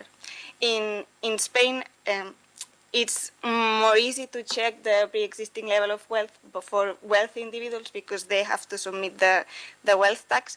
So somehow it can be controlled. Of course, there is the issue of wealth tax under reporting, but at least the tax administration has some information. During the period under study, several reforms took place in Catalonia. So in 2010 and 2011, there were tax cuts. In 2010, there was an increase in the deductions, and in 2011, the 99% tax credit was introduced. And then in 2014, there was a tax increase, so both the deductions and the tax credit were reduced. I'm going to use the first tax cut to study its effect on states apportionment, and I will use a new deduction for hairs older than 74 and use this age cutoff to instrument tax rate. Then I'm going to use the second tax cut to study the effect on reported states, and I will implement a difference in difference strategy. Just a few information about the inheritance and assessment. So theoretically, what the law says is that the inheritances should be valued at the market price at the moment of death. This is very easy to do for financial assets because bank provides this information, but it's not that straightforward for other assets that need to be self-assessed by inheritors. And this is mainly the case of real estate, so the tax administration doesn't have accurate market price of the estimations of properties. So what the Catalan tax agency does is to define an adjusted administrative value that we'll use for auditing purposes. So the Catalan tax administration publishes instructions on the real estate assessment, and they make clear that properties assessed below this adjusted administrative value will be prioritized in terms of audits. And this administrative value is defined as 80% of the cadastral value multiplied with some coefficient that it's adjusted yearly by the tax administration at the municipal level in order to approximate as good as possible to the market price. So let me briefly summarize the data I'll be using. I got access to anonymized inheritance tax returns filed in Catalonia between 2008 and 2015. So I got access to the universe of tax returns filed, and this amounts to almost 800,000 different taxpayers. And I have information both on how the tax liability is computed for each heir and also on the composition of the estate. And I compute the estate of each deceased, summing up the individual inheritances reported by each heir. Marginal tax rates are not directly observed in the data, so I compute them with a self-constructed tax calculator that replicates all the tax features for Catalonia within this period.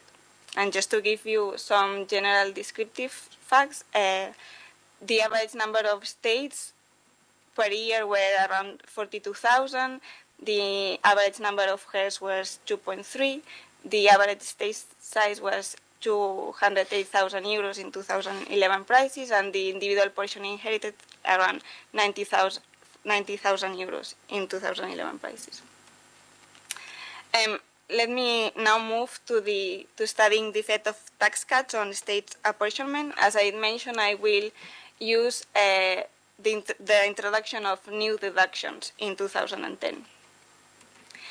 First, let me show you how the states are distributed between the two groups I was mentioning.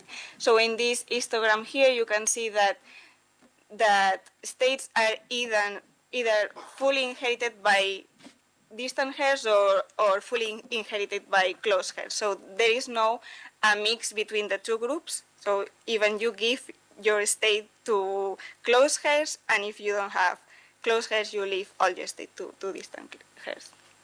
And this pattern doesn't change over time. Here I focus on the portion inherited by spouses in 2008. You can see that there are three clear patterns. So spouses either inherit nothing, or the entire estate, or around 75% of the estate. This is the case because in Catalonia exists a civil law which is called La Legitima, where descendants have the right to inherit 25% of the estate as a whole, and they have to split it between all the descendants. This is the same graph for 2009, 10, 11, 12, 13, 14, and 15. So if we compare the two histograms, you can see that something has changed between 2008 and 2012. So, and the fraction that's of spouses that inherit everything increases over time. Here you can see the differences between 2008 histogram, and you can see that the change occurs mainly in 2010 and 2011. Afterwards, there are no significant differences. The portion inherited by descendants complement what I just showed, and the portion inherited by parents or distant relatives does not change over time. So it's a matter of how descendants and spouses distribute the estate. So the question here is whether the increase in the portion of spouses that inherit the entire estate is driven by the inheritance tax cuts. And to answer this question, I will use the introduction of a tax deduction for heirs older than 74 in 2010. This tax deduction was at an additional 275,000 euros, and it only mattered for states above 125,000 euros because states below were already exempt from the tax, so it didn't make any difference. And then this deduction becomes irrelevant in 2011 with the introduction of the 99% tax credit. So this tax deduction might reduce the incentives to fragment the estate to deal with the progressivity of the tax, and if this is the case, spouses older than 74 should be more likely to inherit the entire estate. So I will use this age cutoff to instrument tax-related variables. And I will implement a typical instrumental variable strategy. So in the first stage, we instrumented age cutoff to instrument tax-related variables. I defined two tax-related variables. So one, I created a dummy which I call indifferent, which equals 1 if spouses are indifferent between inheriting the entire estate or only 75% of the estate in terms of tax savings, because in all of the cases they wouldn't pay a tax liability, and 0 otherwise. And yeah. So couldn't you just do a bunching exercise here by looking at bunching at the exemption threshold? Yeah, well, now I will show the reduced form estimates for different age bandwidths, which the problem is that there are not that many observations because it's for spouses in 2010 above 125,000 euros state. So, but still, I guess, like, I mean, even if you see something here, you should also see it there, right? yeah, That people but are. I haven't tried to. Yeah. But,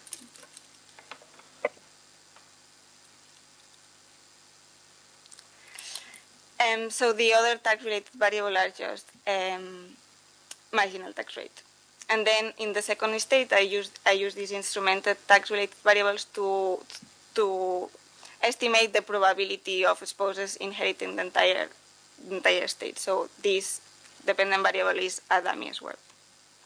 Here you can see the reduced form estimates by year relative to 2009. So you can see that only in 2010 the probability of inheriting the entire state is higher for those aged above 74, but not those compared to those aged below. But this difference becomes then no significant in 2011 and the following years. And this difference occurs using different age bandwidths. So it seems pretty clear that only for 2010, those aged above 74 are more likely to inherit the entire state.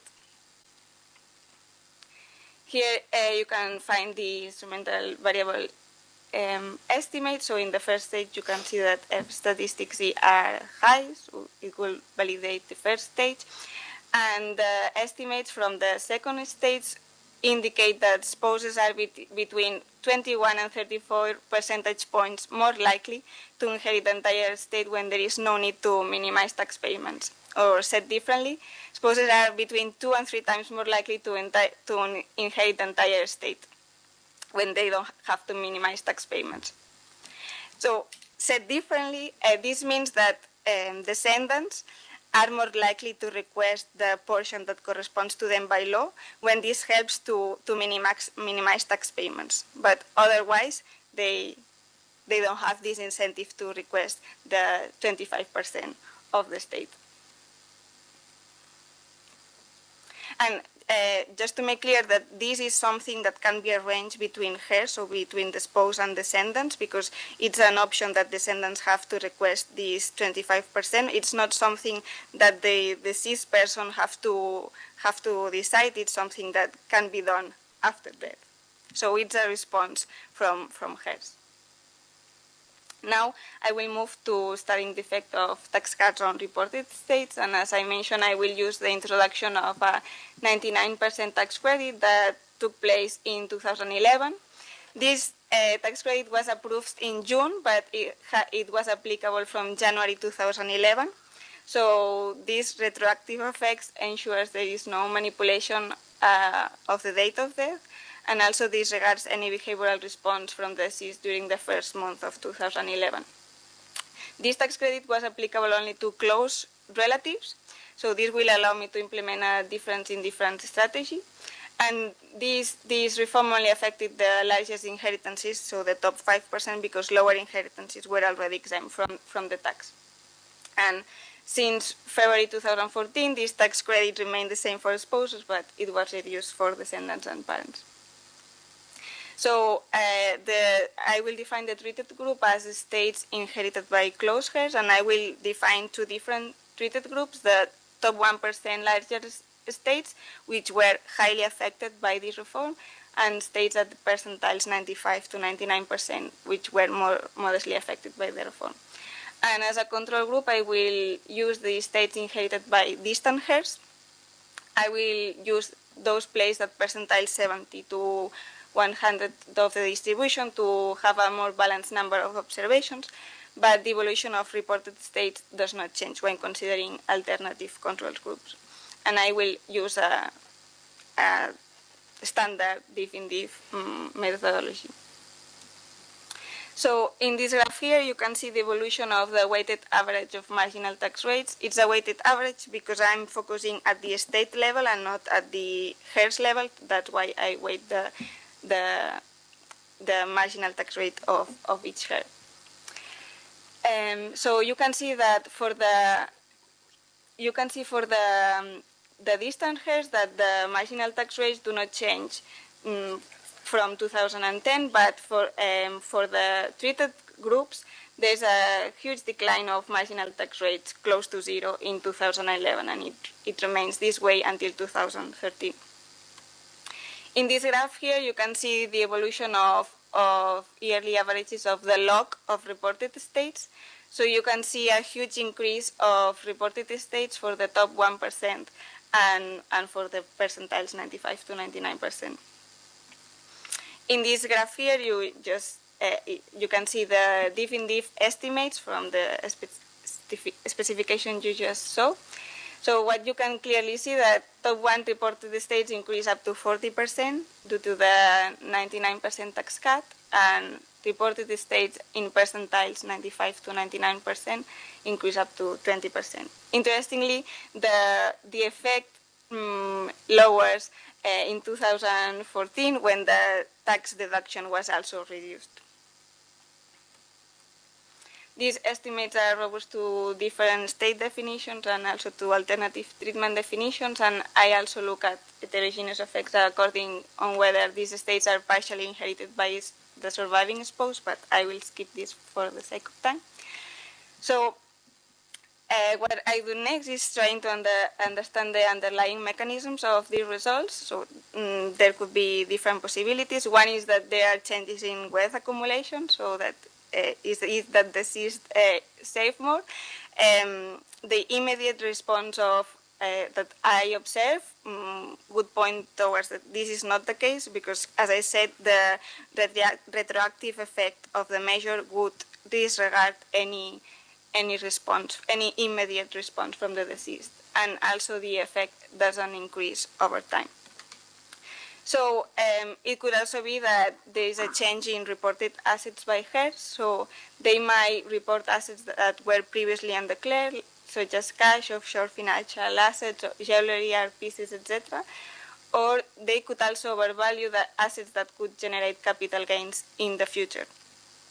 And this is the case because when you inherit an asset and you are going to sell it afterwards, to compute the capital gains in the personal income tax, you would use the selling price, and as acquisition price, you would use the value reported in the inheritance tax. And the main type of asset of doing so is real estate. So what I do is look at responses by asset type. I look both at the probability of reporting an asset category and also the values reported. I don't find any effect on the probability of reporting real estate, financial assets, or business assets, but I do find that there is an increase in the probability of reporting other assets, like unproductive assets such as cash, jewelry, etc. And I also find a decrease in the probability of reporting debts and deductible expenses. In this table here, you can find a summary of the diff in diff estimates for the overall reported estate and also by asset categories as for the top 1%. So as you already know, overall reported estate increased by 40%. And then in the lower part of column 1, you can find the diff in diff percent change for each asset category. In column 2, you can find the asset share in the pre-reform period of each asset category. And in column 3, I weight column 1, the percentage with the asset share in the pre-reform period. So if you adapt the coefficients of column 3, you obtain a total impact of 35, which belongs within the 95 confidence interval of the overall estimate. So it seems that these asset categories explain most of the result. So then I can compute the impact of each asset category to the overall results, and you can see that for the top percent, the main explanation is an increase in the reporting of real estate, in the reported values of real estate, followed by an increase in the reporting of unproductive assets, and followed by an increase in reporting of financial assets. This could be explained by the fact that in 2012 there was a tax amnesty implemented in Spain, so it could be that these financial assets increased due to this tax amnesty. And you can find the same figure for percentiles 95 to 99%, and again, the main explanation of the result is driven by real estate assessments, followed by unproductive assets. So the fact that taxpayers increase the reporting of unproductive assets that can be easily undeclared, this of course implies inheritance tax evasion, but I want to make clear that the increase of real estate assessment does not imply inheritance tax evasion. It could imply the evasion of future personal income taxes if the assessment given in the inheritance tax is above its market price, because according to the law, the assessment should be according to the market price. However, the data I have available from the inheritance tax returns does not allow to validate whether this is indeed the case, so I cannot check whether the real estate assessments are below or above their market price.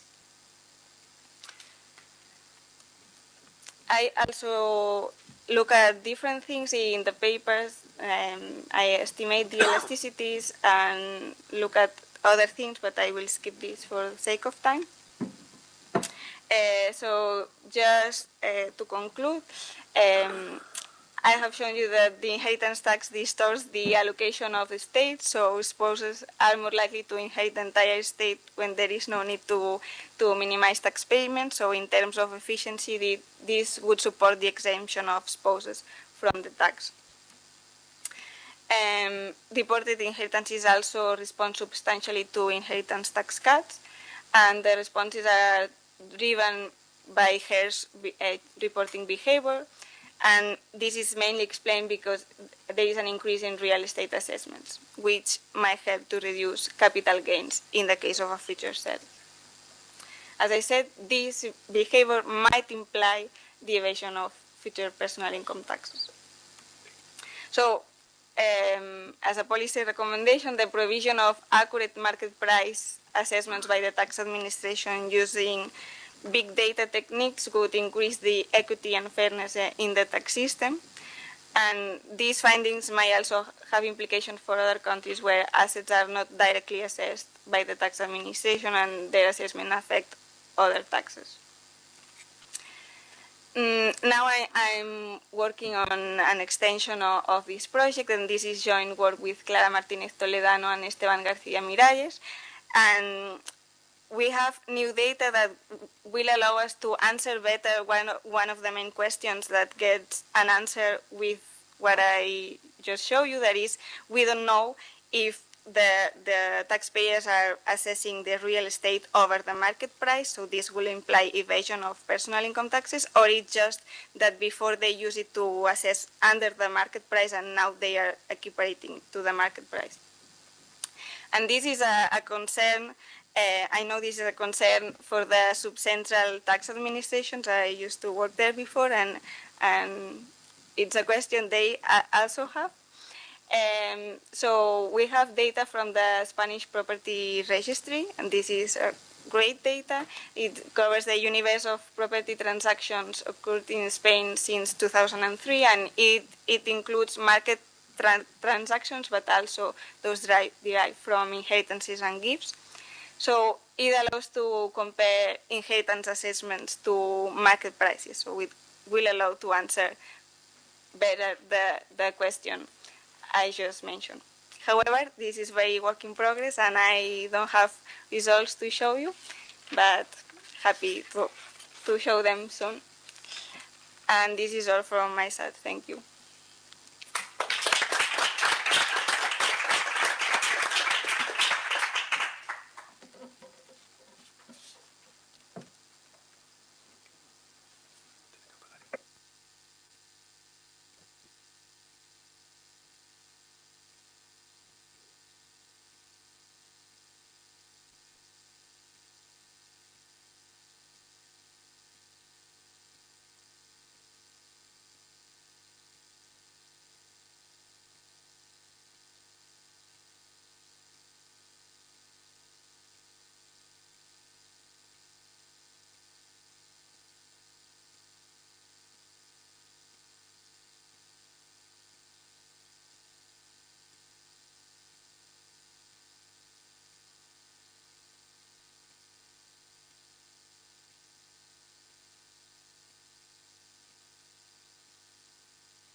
Yeah, it's working now. Okay.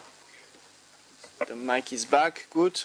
So sorry for this interruption. There was an interesting question and interesting answer. So maybe we will provide a summary at the end of this day.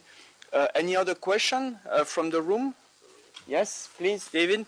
Can I just ask on the final conclusion you had that, like, you know, now they don't have to minimize, and you kind of interpreted your result as kind of this undid the distortions, and now you're kind of free to choose. But it's still like the other close relatives were still tax liable, right? So there could still be like tax minimization incentives even after the tax kind of liability on the spouse goes away, right? You might want to give a lot to the spouse to minimize the tax and not give it to the kids, which is not like, you know, freeing up restrictions. It's more just changing the incentives of the game.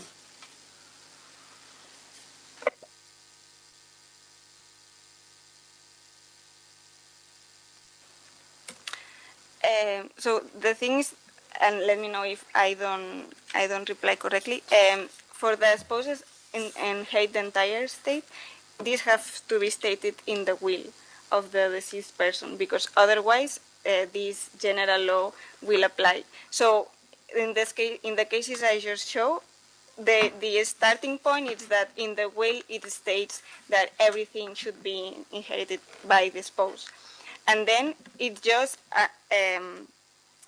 and a strategy between the spouse and the descendants. So it's just that the descendants will only request this small part that corresponds to them by law, if this will help to reduce the tax burden on the spouse. But otherwise, they will just wait until the spouse passes away to inherit the entire estate.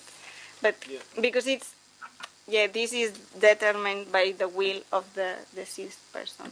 Yeah, but I mean, I'm just thinking that the interpretation maybe is not correct. I mean, it could still be that, for example, when you write the will, you have some kind of planning in mind, right? It just like shows where the avoidance decisions, at what level it takes place, whether it's like before death I mean, it's interesting to know, but it could still be like an avoidance decision rather than just like, you know, I mean, yeah, it's just like, I mean, a way of interpretation, I think.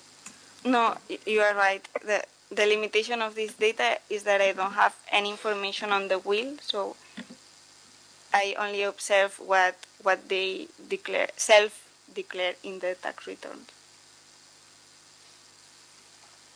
Thanks a lot. More question? Yes, Andreas.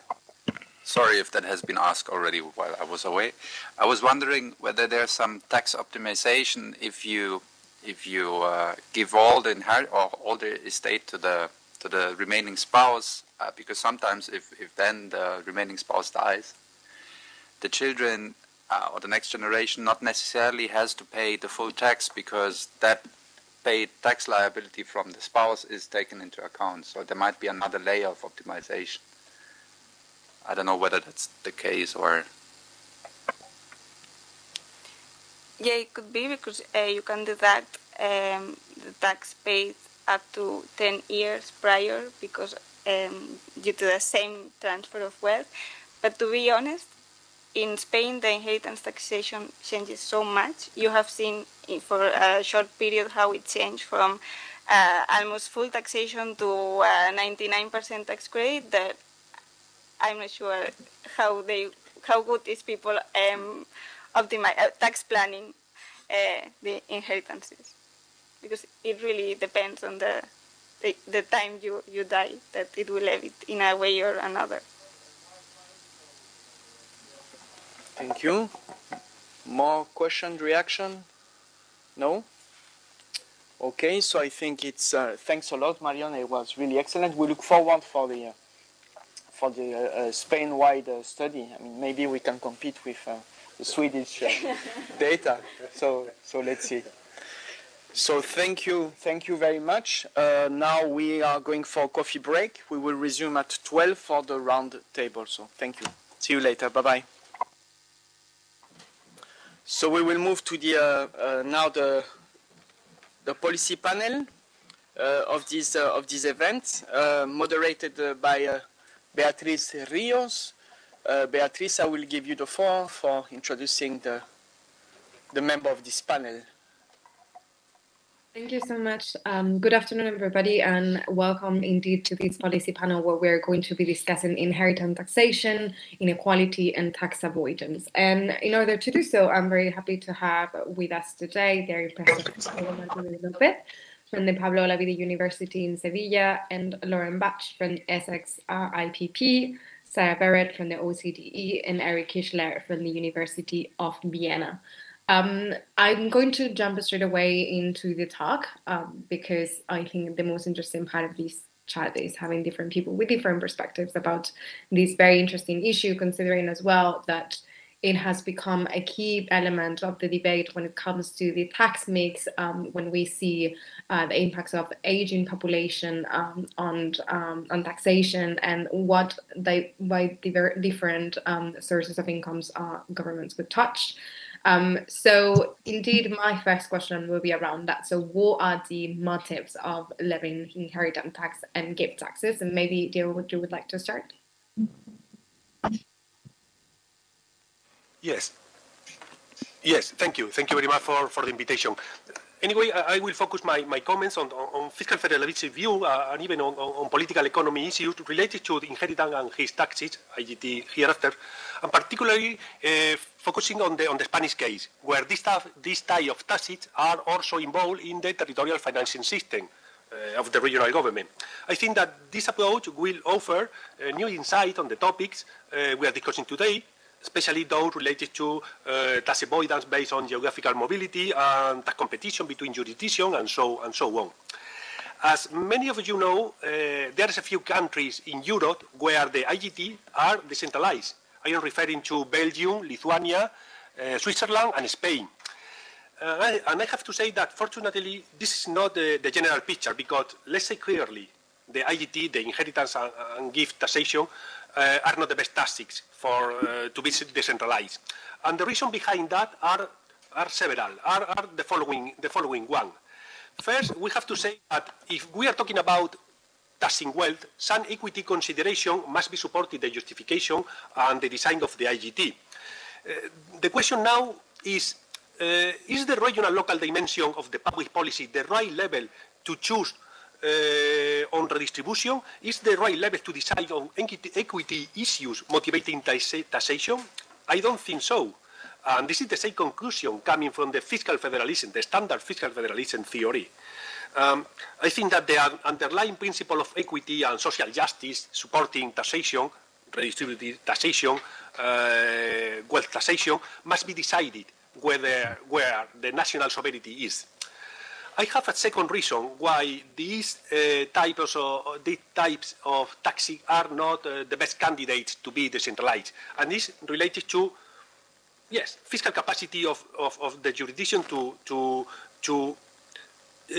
implement effective and powerful redistribution. Redistribution at local and regional level is necessarily limited by the fiscal capacity of their own jurisdiction. If we are interested in effective and powerful redistribution and giving a national criterion of equity, we cannot limit their potential effect of this redistribution to the regional and local borders, and this has to be taken into account. And the third argument is that related to tax competition. With high mobility, with high interregional mobility, especially that coming from taxpayers with significant endowment of assets, the difference in tax burdens across jurisdictions may well lead to inefficiencies, may well lead to inefficient movement of tax bases, and they are inefficient because at least two reasons in turn.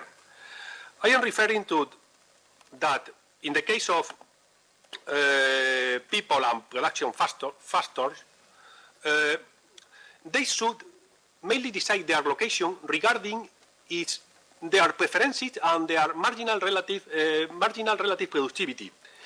When the behavior of economic agents, by contrast, is guided by the fiscal advantages of some territories compared with other, real risks of inefficiencies may well arise. And the second one is that interregional mobility caused by fiscal competition provokes loss of tax revenues in the jurisdiction where the taxpayer come from. And this negative impact on the fiscal revenues is not offset by the increase in the tax revenue of the jurisdiction where the taxpayer come to. Put differently, there is an increase in the tax base in the low tax region. This is the behavioral effect we have been talking about before, but not high enough to increase its tax revenues. This is linked to the mechanical effect, the other effect, and for sure, of course, this is not so high to compensate the region losing tax revenues, tax bases, as a result of fiscal competition. This is a well-known result coming from the game theory, the Nash equilibrium, and so on. So I am not discovering America, as I can say. But despite this region, in some countries, Spain among them, I have already said, Lithuania, Belgium, the IGT, the inheritance and gift taxation taxes are decentralized.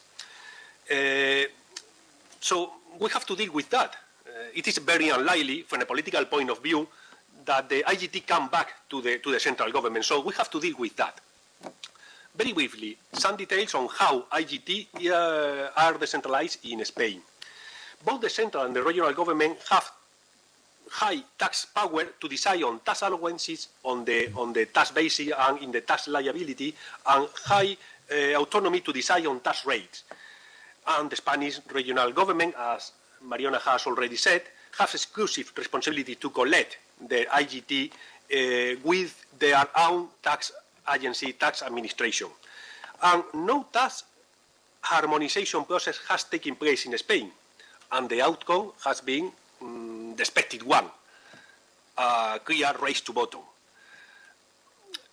And even more, with a significant loss of social legitimacy of this IGT. Salvador said something at the beginning of the presentation, at the beginning of the workshop. In a kind of the just competition model, if a regional government doesn't cut significantly its IGT, this is the bad government for the voters. This is the bad government for the citizen, suffering a high political cost from a result of that, from that. And just a last comment regarding the Spanish case. In Spain, the IGT are also inserted into the territorial financial system. That means that a kind of normative standard tax collection is defined previously before proceeding with the fiscal equalization. The problem is that such normative standard tax collection is often pretty bad computed. It's based on historical values, computing 20 years ago and brought to the present using dynamic index, very bad. So this standard, this normative tax collection in terms of equalization, in terms of the territorial financial system, have not played the role expected to that, and to avoid principally, to avoid mainly tax competition and horizontal vertical externality. We are talking also about horizontal negative externality. And just to conclude, some policy lesson for the Spanish case, taking from the Spanish case. First, decentralization of IGT is not a good idea and must be avoided if it's possible. Because sometimes it's not the main scenario. But precisely that, if decentralization forces are quite strong, or the inverse forces, implying the devolution of the IGT to the central government, to the upper level of government, is not possible, or unlikely from a political point of view, a tax harmonization framework is critical. Otherwise, the situation we have seen in Spain is the actual outcome, and this is not efficient, and this is not equity. So we are not talking only about efficiency, tax competition, horizontal, vertical externality. We are talking about equity consideration, as I have said at the beginning of my comments. And just to finish, the political economy issue shouldn't be ignored. The social legitimacy of IGT is quite sensitive to how the decentralization process has taken place. So put on the table also the political issues regarding IGT decentralization as well. And that's all. Very fast, but I think that it's important to be respectful with the time. Indeed, it was a very you. nice picture of how the situation looked like in Spain. And it was very interesting that you mentioned the issue of how the regionalization of these tax can have a limit on the redistribution effect, because this is something that we have seen that really affects, and the design is actually key to make sure that inheritance tax works as it should be. I wanted to maybe get a wider perspective from Lauren on the logic behind inheritance tax and how do we make sure that indeed it works in practice and we avoid all these issues that Pablo just described. Well, thank you, Beatrice. I think at least, I mean, we've seen in the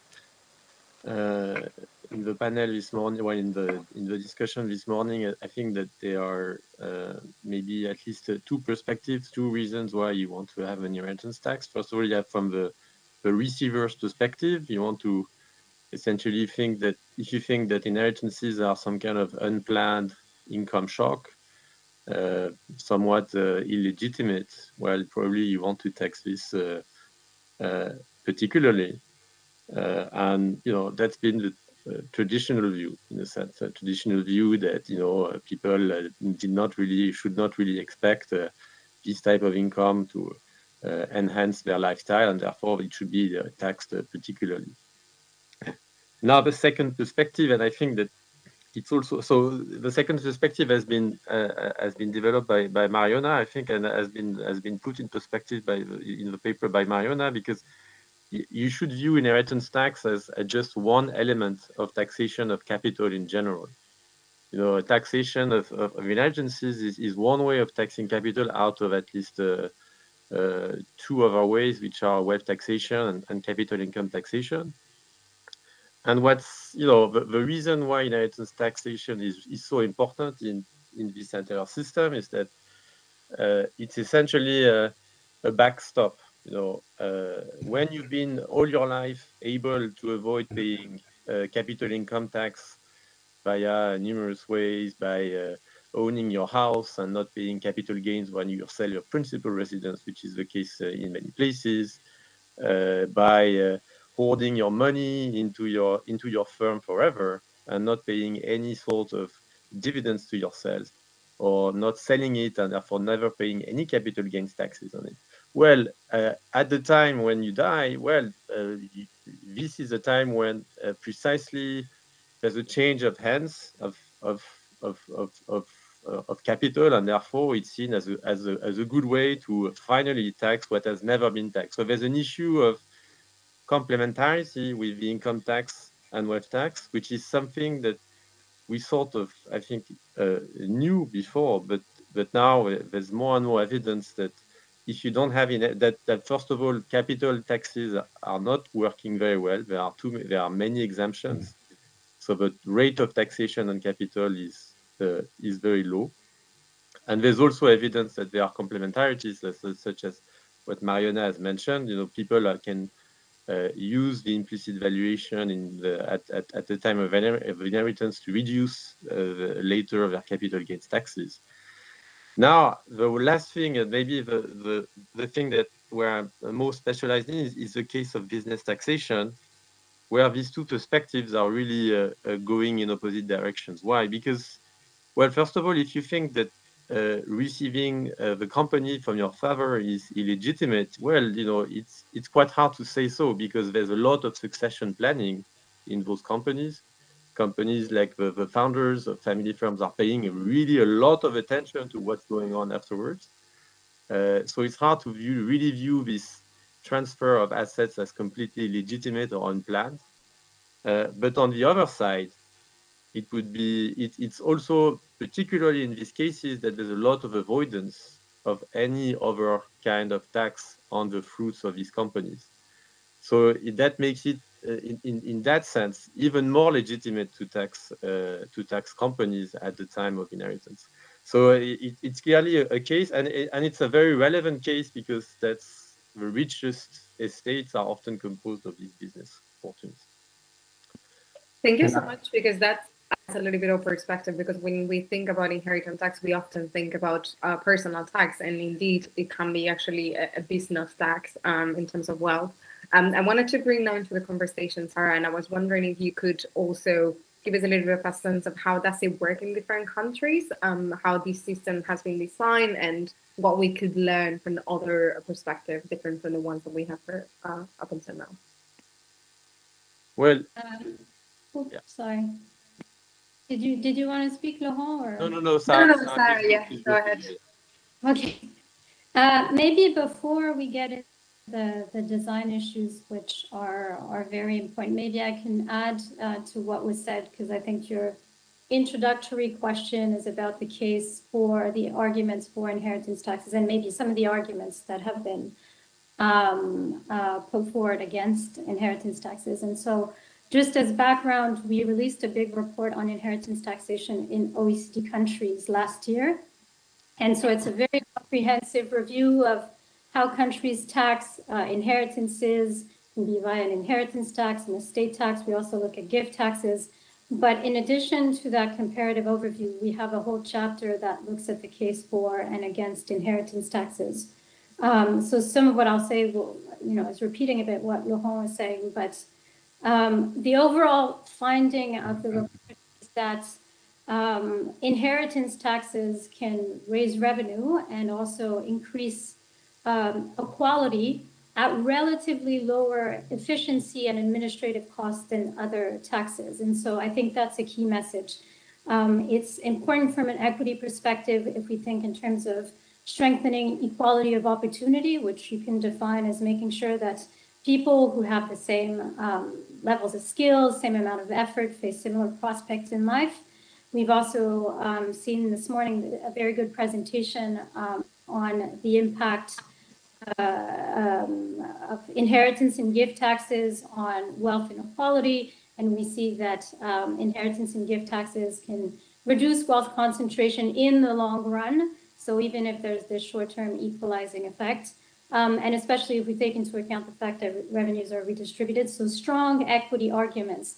Also, the argument that Laurent mentioned about the fact that unfortunately some of the sources of wealth and income that should be taxed during the donor's lifetime in practice aren't. So yes, capital gains on the main residence is a typical example, but there are other examples as well.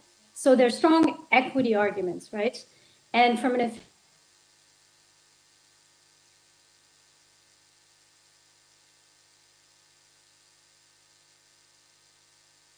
Is it just me or we lost Sarah? I think we lost. But Beatrice, if you don't mind, can I say something on the motives, the first question which you raised? I agree with what Sarah just said, that of course raising the revenue is important, even if it's probably a small part overall, but especially the equity issue is definitely a really big one. But you might not be surprised that I, as a psychologist, probably the only one in the group, would also suggest to take into account the perspective of citizens, the acceptance of the motives which politicians, economists, etc. have. And if you look at the very scarce literature which psychologists have provided, indeed, I think it's much less than what economists have done in this field, then it seems that the controversies of this sensible topic largely depend on what perspective people take, that the status perspective or the heirs the perspective, and all the arguments, justifications, motives, and acceptance seems to be mixed depending on what perspective you're taking. So from a psychological perspective, I think it's very important, if you look at acceptance, to disentangle these two views. And what we learn from other studies, especially on income tax, is that if you want to enhance the acceptance in the population, you have to look at differential effects. It seems that different groups have different social representations of taxes in general, and most probably also about the inheritance tax. So, for example, it looks like white-collar workers, civil servants, etc. When talking about taxes, talk especially about distributive justice, but also reciprocity and all these issues. Whereas, on the other hand, self-employed and especially entrepreneurs talk about bureaucracy, complexity, and the limitation of one's freedom to run the business. So there's different motives, different arguments. Blue-collar workers consider taxes the money of politicians, their own money, etc. So from a psychological perspective, of course, I see the necessity to consider the economic, political, societal motives, but we should not forget the other side of those who have to accept the motives. Thank you so much for that. We will be talking a little bit deeper into that motivation for tax avoidance and the psychological aspect of it, but I wanted to get back to Sarah because we got her cut, so could you please continue? Yes, I forget where I was, but I think my point was that there are very strong equity arguments in favor of inheritance taxes, but also if we look at the efficiency side of things, it seems like inheritance and gift taxes tend to have fewer distortive effects if we look at the effects on donors' wealth accumulation. Even if we look at migration-related aspects, it doesn't mean they don't exist, but they tend to, at least the empirical evidence seems to suggest that they cause fewer efficiency losses than other types of taxes on the wealthy. And in addition to that, there are some positive efficiency aspects related to inheritance taxes, in particular because that's, they've been found to encourage potential heirs to work and to save more just to compensate for the fact that if there is an inheritance tax, they will, they will receive less wealth from their parents or other donors. So, strong equity case, fewer distortions on the efficiency side, and also some positive efficiency effects of inheritance taxes, and also some administrative advantages of inheritance taxes, in particular compared to other forms of wealth taxation. If you look at a net wealth tax that you levy every year, it's it can be a particularly tricky tax to levy. And it's obviously easier to tax once a wealth transfer when it happens. It also an inheritance tax usually happens when assets need to be valued anyway, or many of these assets need to be valued anyway, which simplifies things.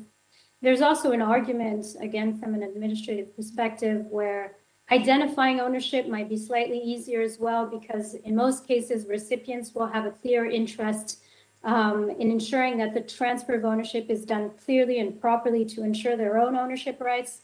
So overall, there's, from the empirical literature and from the sort of more theoretical arguments, there is a good case for taxing wealth transfers.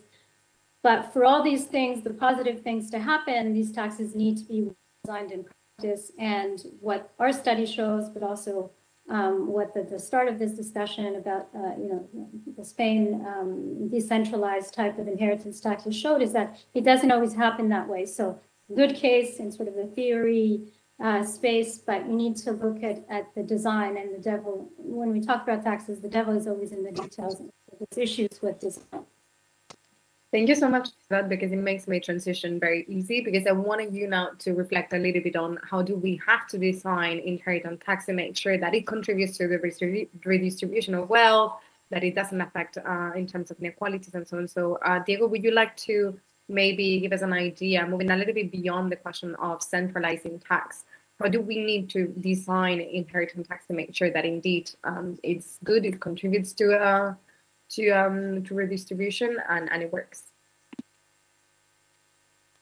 Yeah, well, I think that one of the myths, or one of the ways to avoid tax competition over IGT is setting minimum tax rates below which the regional government are not allowed to set their tax rates, or reducing the tax autonomy of regional government to implement tax allowances, but also improving the normative standard tax collection of IGT.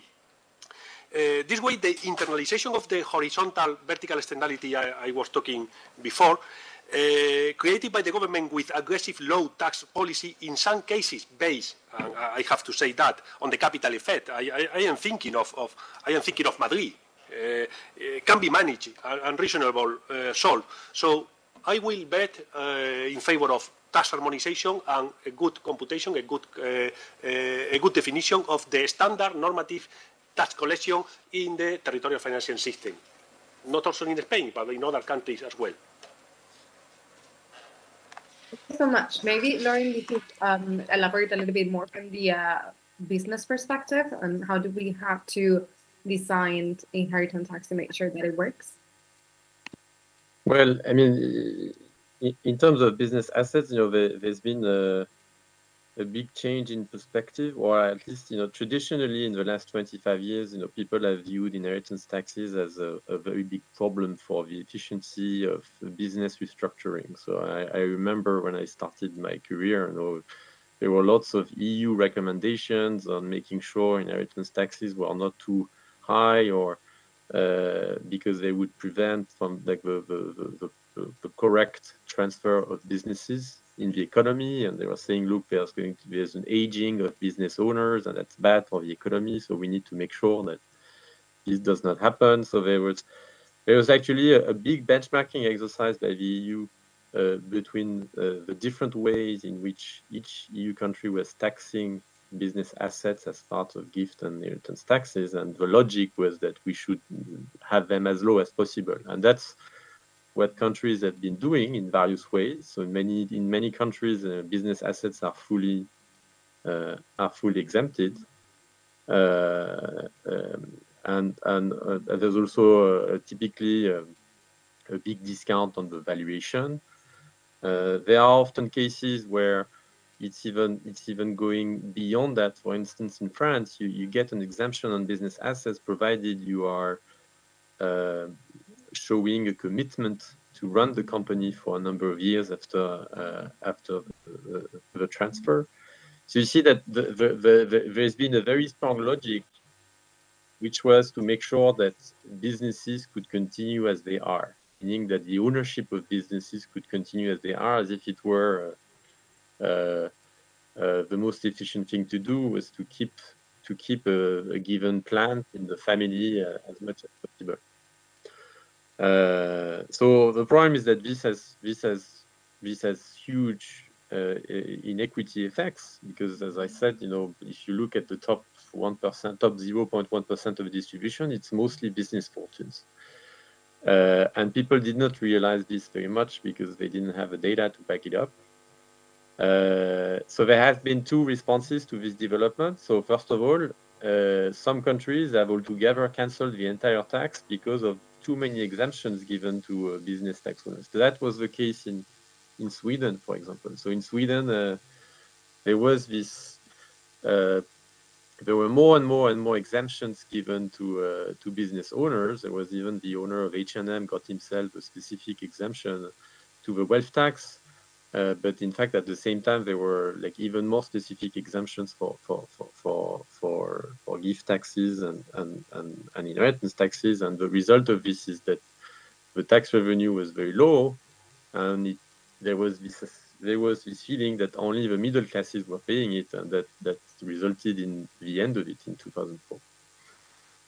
So that was one response. Then there's been a second response, which is interesting and which is going really against this trend, is in Germany, where essentially it used to be the case that there was a constitutional court ruling saying that business assets should be preserved, but in fact there's been now this realization that you need to take into account the inequity aspect, meaning that if the business that you transfer is big enough, has a big enough valuation, then you should not be exempted from the tax.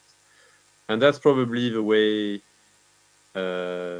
things should go.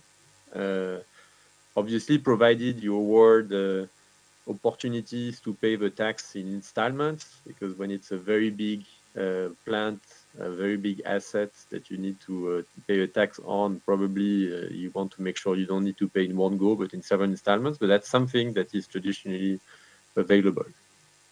So that would be for me.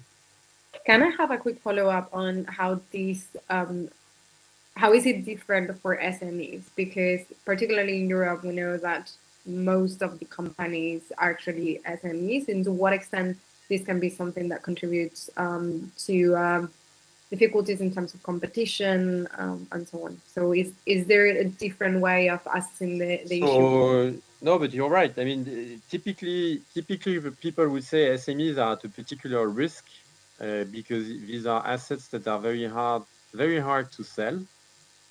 To pay the tax, very hard to sell a part of it. You need to sell the whole of it or none of it, but it's hard to sell part of it. Whereas if you own a listed company, then probably you can sell some of it. The second problem with SMEs is that these companies have a hard time finding money at the bank. So if on top of this they need to use the company cash to pay a very, very big tax in one go, then it's been shown that it's bad for the investments of these companies, at least for a while. So here you have two responses. So first of all, you can have a large exemption, a large allowance, and that's something you find, and then that's actually what they are trying to do in Germany now. And the second thing is that you can make sure that you can pay in installments. Essentially, you are borrowing from the state to pay the estate tax, and that's supposedly should reduce these liquidity problems that SMEs face. Thank you so much for that.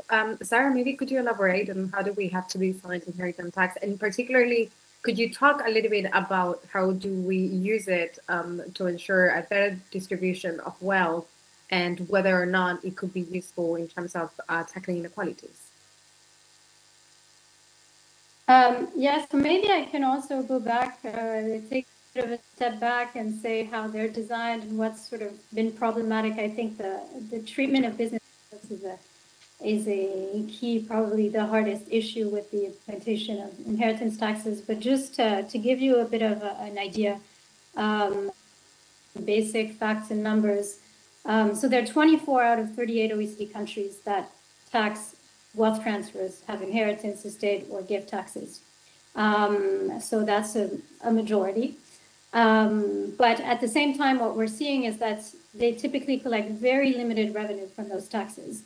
So to give you an idea for the countries in the OECD, those 24 countries that do levy inheritance, estate, and gift taxes, those taxes only represent around 0.5% of their total tax revenues, which is really low. There are only 4 OECD countries where these taxes represent more than 1% of total tax revenues, and those are Belgium, France, Japan, and Korea. So it is a well-used instrument if you just look at the number of countries that have it in place, but it doesn't play that much of a role in terms of raising revenue. And I think we've already started touching upon why that is. The main issue really with inheritance taxes is that there are in most countries, there are a lot of provisions that narrow the tax base. And so that means it's mostly that some assets benefit from preferential tax treatment or full exemptions, business assets being the main one. The donor's main residence is also a common one, private pension savings, life insurance policies. So obviously that reduces the revenue that you can collect, but it also reduces the effective progressivity of the tax because those are assets that are often predominantly held by the wealthiest households. So that's a big issue. Another big issue is, and it's partially linked, is that we still have a lot of avoidance and evasion opportunities.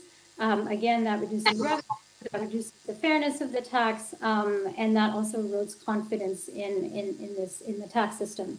And so using tax deferred assets is one common way. So you'd rather, if you're wealthy, you're going to pass on a business, you'll get preferential tax treatment. You can also, in a lot of countries, use gifts because in most countries, actually, gifts are taxed more favorably. You get these renewable gift tax exemptions. So every year or every few years, there's a certain amount of wealth that you can pass on tax-free. And so if you're very wealthy, you have a lot of liquid wealth and you're smart about it, you'll plan early on and just gift very regularly wealth to your children, for example, to take advantage of these gift tax provisions. Other opportunities using trusts, using charitable bequests in some countries like the US where it's a common phenomenon. And then, so that's on the tax avoidance side. On the tax evasion, it's also an issue. And the biggest issue from a fairness perspective and also from a revenue perspective is the use of complex offshore structures. So those are some of the issues that we've encountered in OECD countries. And so the key recommendation, I would say, for a well-functioning inheritance tax is to make sure that the base is broad, which means reducing the amount of preferential tax treatment you provide for different assets, in particular where there's literally no economic justification, say life insurance policies, for example. There are many countries where life insurance is just an investment wrapper that holds the exact same savings products that people could hold directly. So for that, there's not much justification.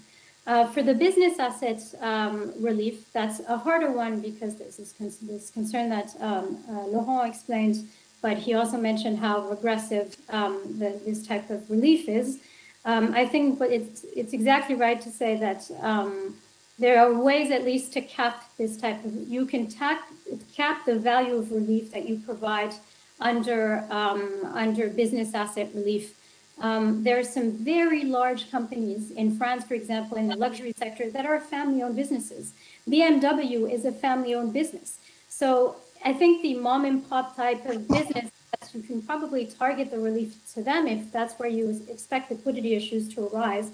But that's not necessarily an issue for all companies. And there's this interesting, I'll close on this, but there's this interesting case I haven't followed. It was last year, the Samsung family inheritance case. And I think their inheritance tax bill is more than $10 billion.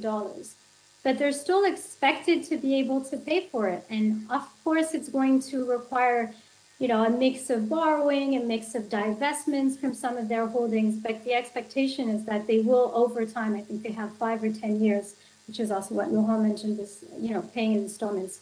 But those are some of the recommendations for having a better functioning inheritance tax. So a broad base is key.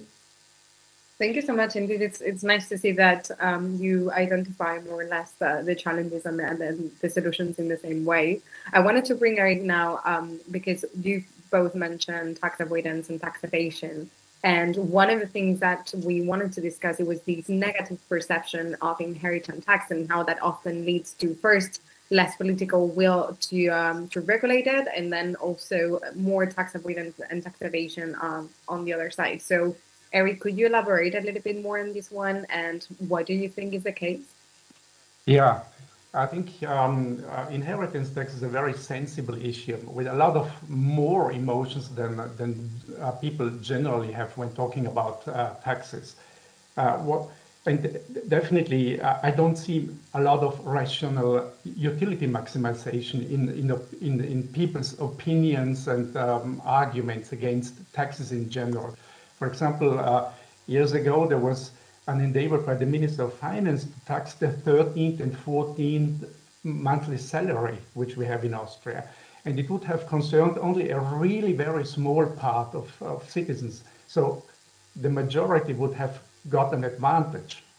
But not only were people opposing this idea, but the minister had to leave office quite afterwards. Or a market survey was recently done asking people about whether taxes in different branches are too high, too low, or adequate. And what they found was that people are also against taxes which don't even exist. Now, I think from a psychological perspective, it's really important to consider the power of institutions, of the government, of the authorities on the one side, and trust in the institutions on the other side, and see and look how these two dimensions dance with each other. It seems that you need both.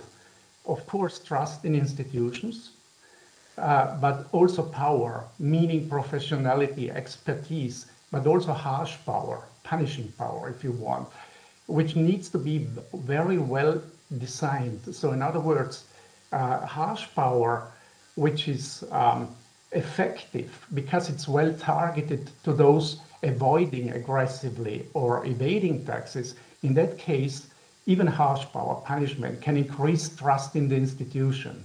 So I think there's a lot in these dimensions: justice, social norm considerations, understanding, etc., morale, and so on.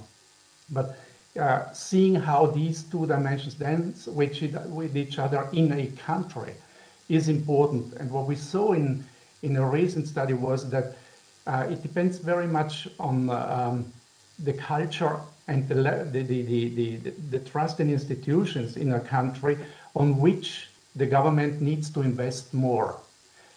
For example, what we found that in countries with a rather low GDP, it seems that people would be more compliant and accepting taxes in general, and probably inheritance tax as well. I say probably because we don't have the studies so far in psychology.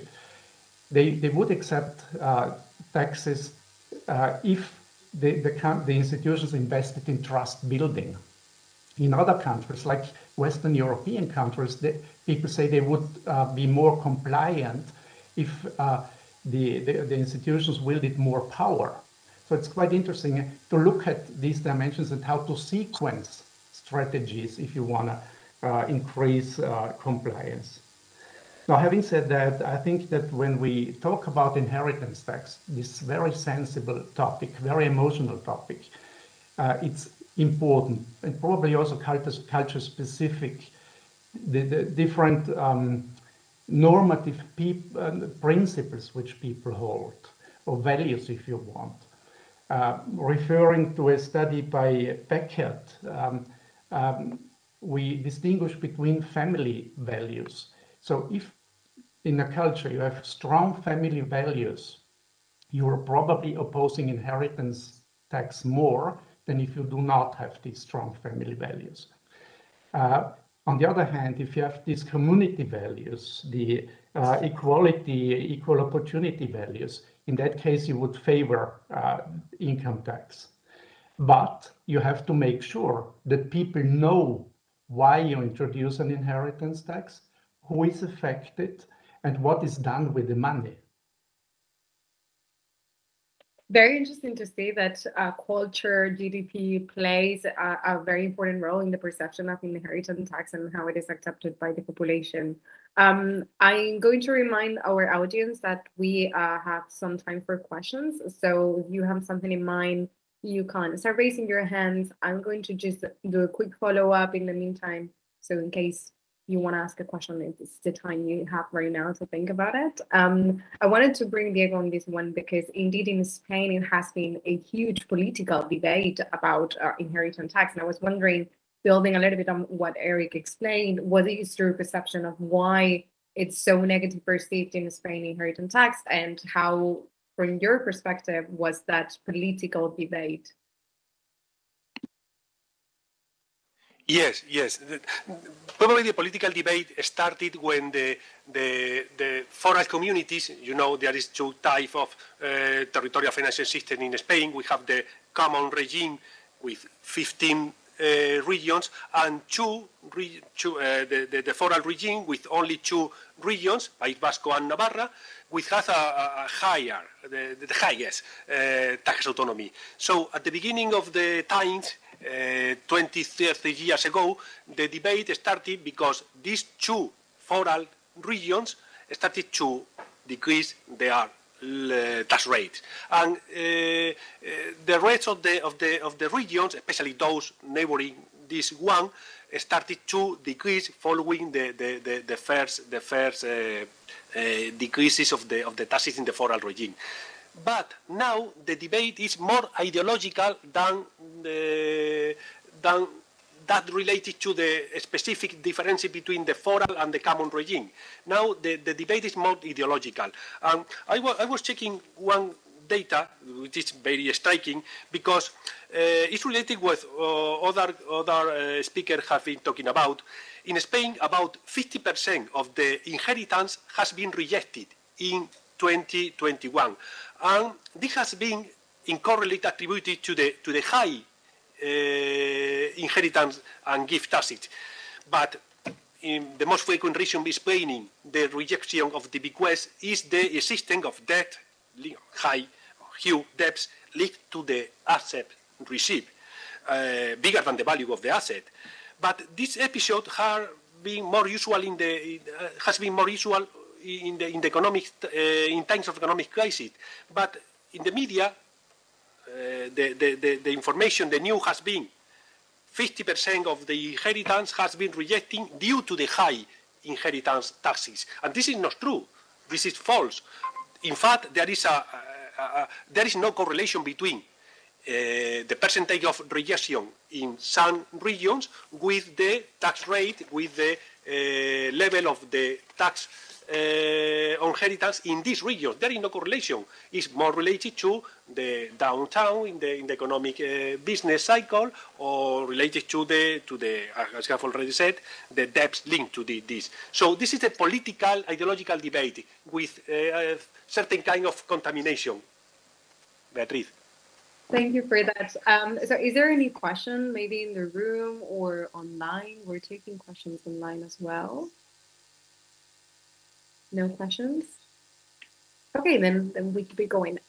So I was wondering in terms of in the future, considering what we have discussed right now, what Sarah mentioned before about the fact that inheritance tax is relatively small when we compare it to the whole tax system in most of the countries that they are analyzed. But moving forward, do you think that it could be an alternative to labor tax and capital tax, considering an aging population? So there will be a bigger space for inheritance tax to be a little bit more relevant. And do you think that it depends on the way it is designed so that it can really contribute to the system, or it's just not simply big enough to compensate for the existing taxes?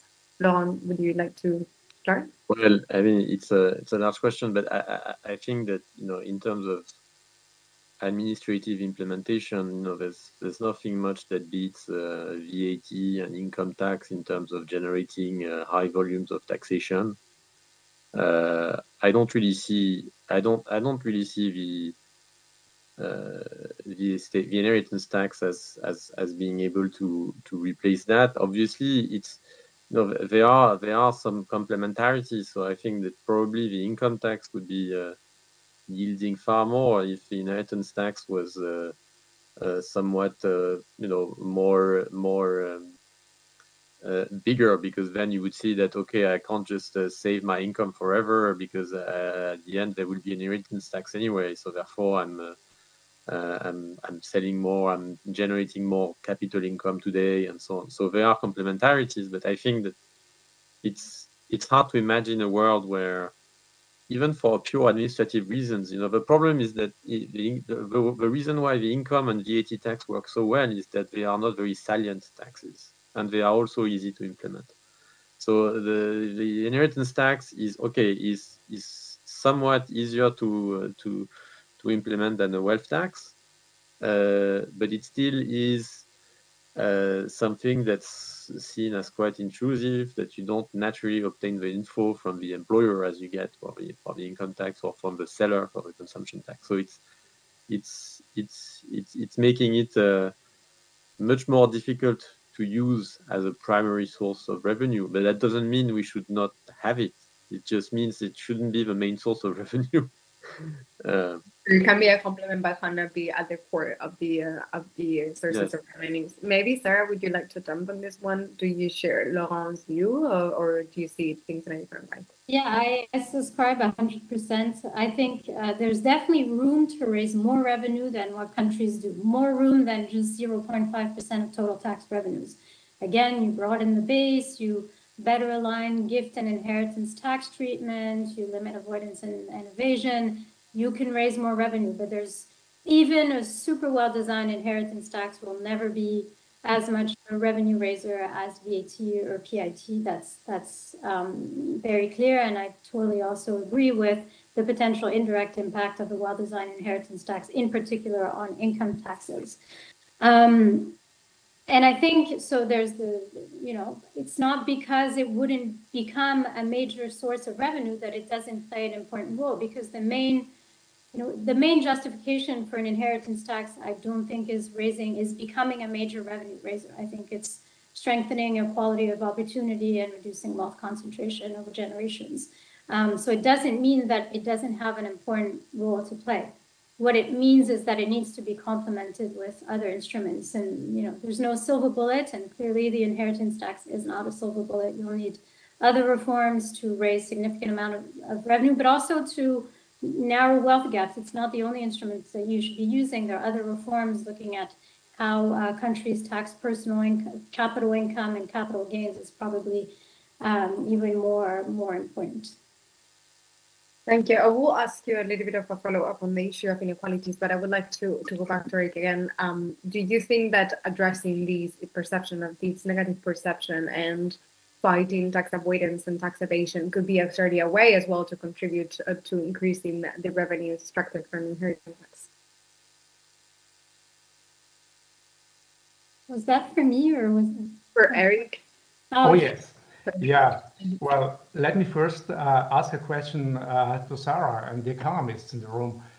Don't you think that the amount of revenues which will be raised in the future will increase given the pyramid, the population pyramid? There will be less income or revenue from work, for income tax, etc., given that the workforce will decline. So it's more a question. But indeed, I think what we need to do is really to think about the narratives. What are we telling people? What are politicians telling us about the meaning, the necessity of an inheritance tax, the justification?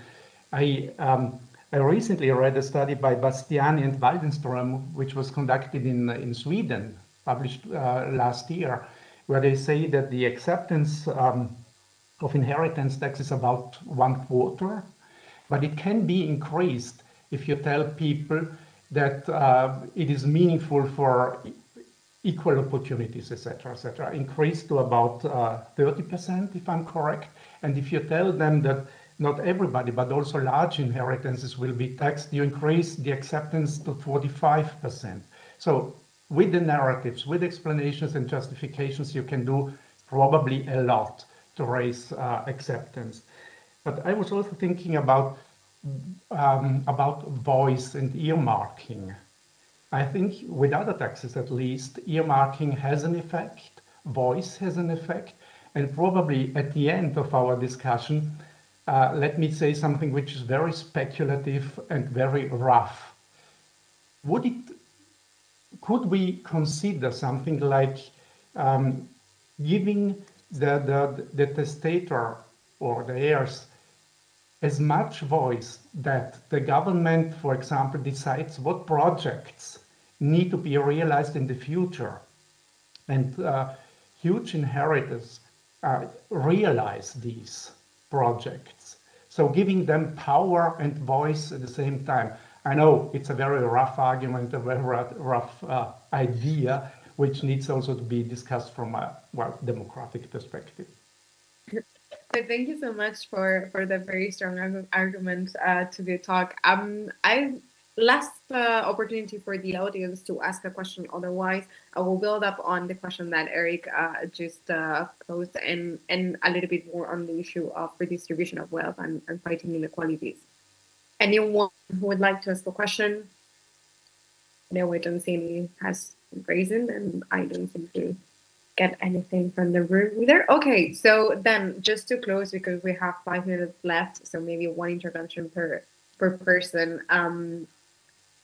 First of all, the issue of indeed how because of the an aging population, the change of the demographic pyramid, inheritance tax could eventually become a little bit bigger and so more relevant for the tax mix.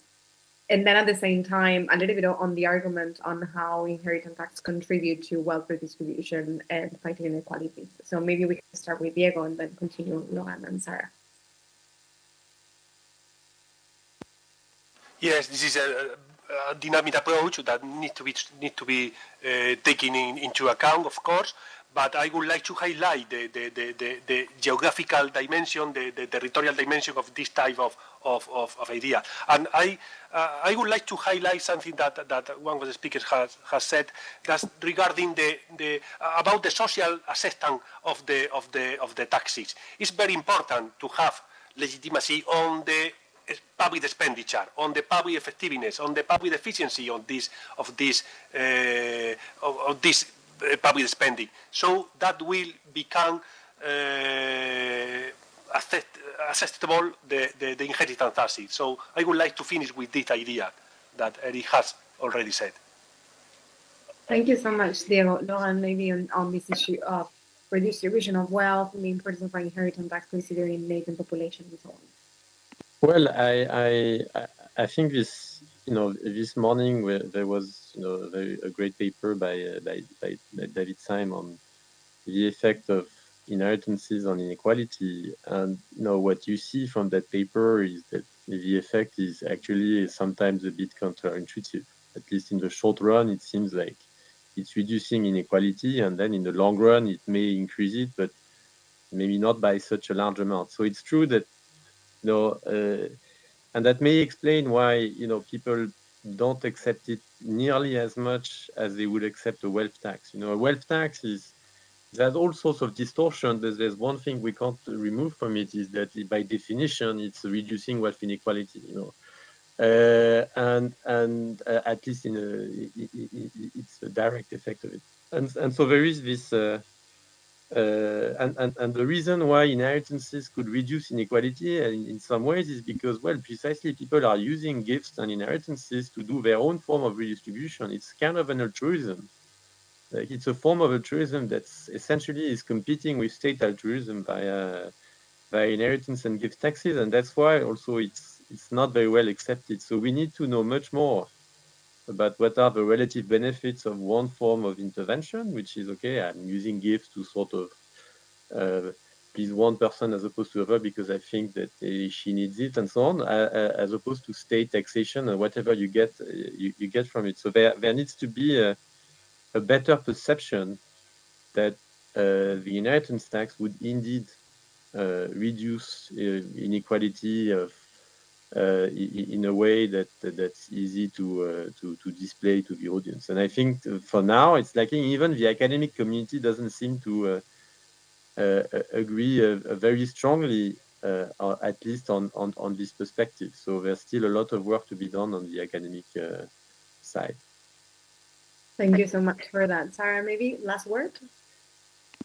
Yeah, maybe I'll just reply to the question that Eric raised about a potential increasing role given population aging and trends in asset prices. I think yes, there can be an increased role for inheritance taxes and therefore revenues, especially if they're designed in a way that allows collecting more revenues. But nonetheless, when we were saying, and also because population aging might, again, this is something that needs further exploration, is the impact of population on, say, labor tax revenues and personal income tax revenues more generally. It's true that we could anticipate a decline, although further work is needed there. But just to give you an idea, personal income tax is about 25% of total tax revenues.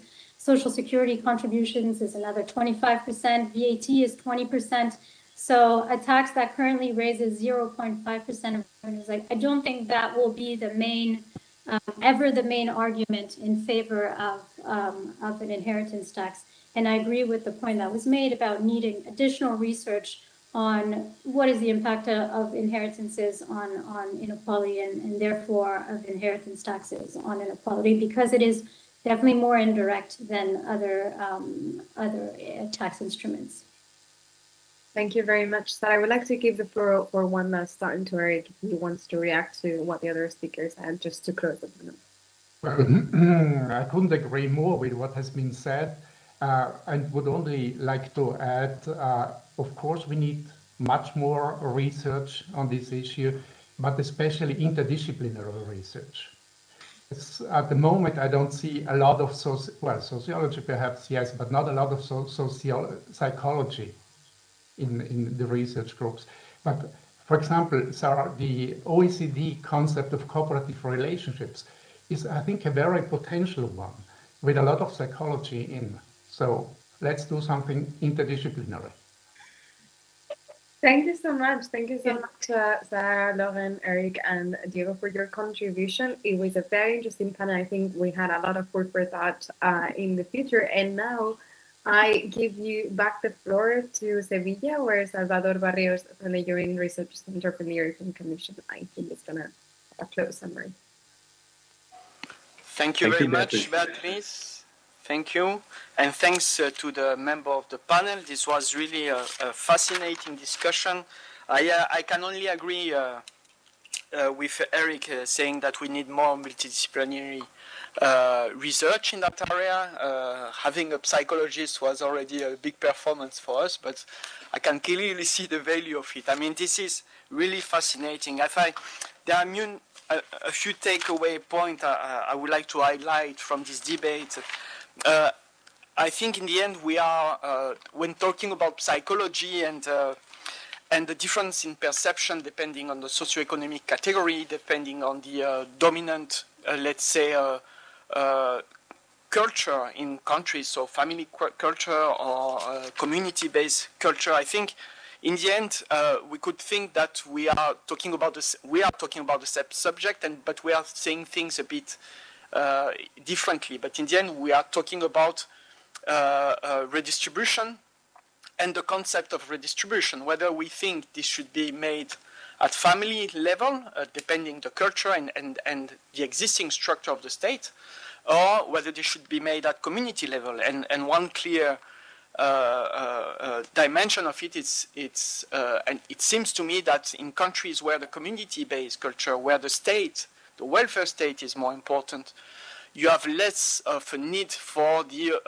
within intra-family redistribution. And we see that in the case of inheritances, we see that in the case of unemployment shocks, where in countries, for instance, if you take countries like Mediterranean countries, like Spain, for instance, you see that protection, social protection takes place a lot within the family or within the social network, while in countries where unemployment benefits are much more generous, this is happening at a societal level. The same can be said about elderly care, for instance, and so on and so on. So these are very deep, very interesting, and I fully agree with what Eric said, that we should have more interdisciplinary approach to this issue.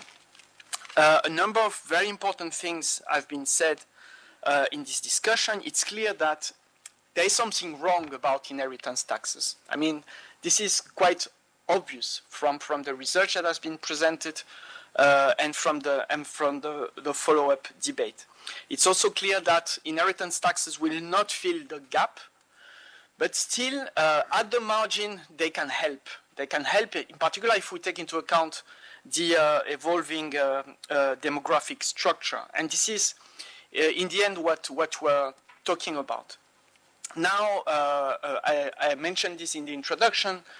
We have to admit that when proposing this workshop, when discussing about the possibility to organize this workshop, I mean, there were two motivations. One big motivation was to show that we at JRC do nice stuff. And I guess you agree that the paper presented by Andreas was very nice. And it is also our European approach, let's say, to things, which is our day-to-day work. I mean, we are a European institution. We need to look at cross countries. But I think this cross-country approach, especially if we think about the intertwining between culture and more, let's say, pure economic question, this multi-country approach is also, I think, a way forward. So I will promote multi-country studies in addition to multidisciplinary studies. I think there is a lot to learn from that. The second motivation also is that we are based in Spain. We need to, let's say, promote interaction with local research community, and we are in a country where this question specifically raises a lot of political debate, let's say, and is very interesting because in the end, okay, maybe it's inefficient to have decentralization for this tax figure, but it gives a lot of material for doing research, so which is a great thing actually. And in order to see at what can be the behavioral effect, the distorting effect of this behavioral effect as well. And Diego mentioned this a lot. So I will conclude by saying that, and I guess we will all agree with this, that this is a field of research which might not be as relevant from a public finance perspective compared to other tax categories, and we all agree with that. We work also on these other tax categories, on personal income tax, VAT, corporate taxation, and so on.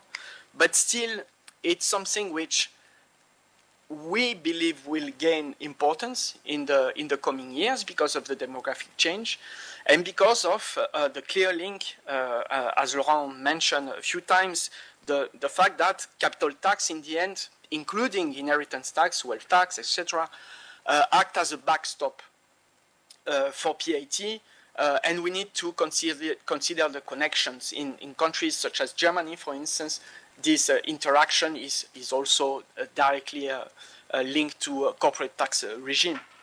So inheritance taxes are extremely complex. They allow us to look at things from different perspectives if we adopt a multi-country, multidisciplinary approach, and they are definitely something we want to keep investing in the future. So this will be, let's say, my thematic scientific conclusion. But before closing the workshop, I would like to thank the speakers, the member of the panel. I think this was extremely interesting. We could have extended this for another hour at least, and I would have loved to hear more of that. So maybe in the future we will possibly organize more such meeting.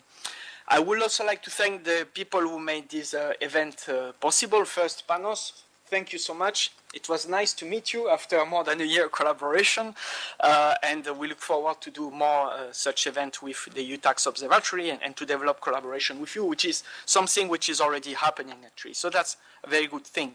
So in addition to Panos, I want to thank the other people who work very hard on putting together this excellent program.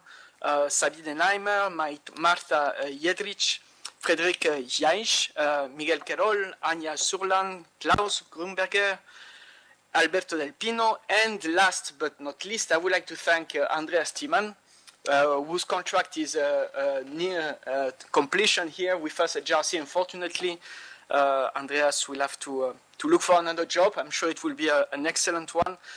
So thank you so much, Andrea. It was a very nice presentation, very nice work in organizing this event. So thank you.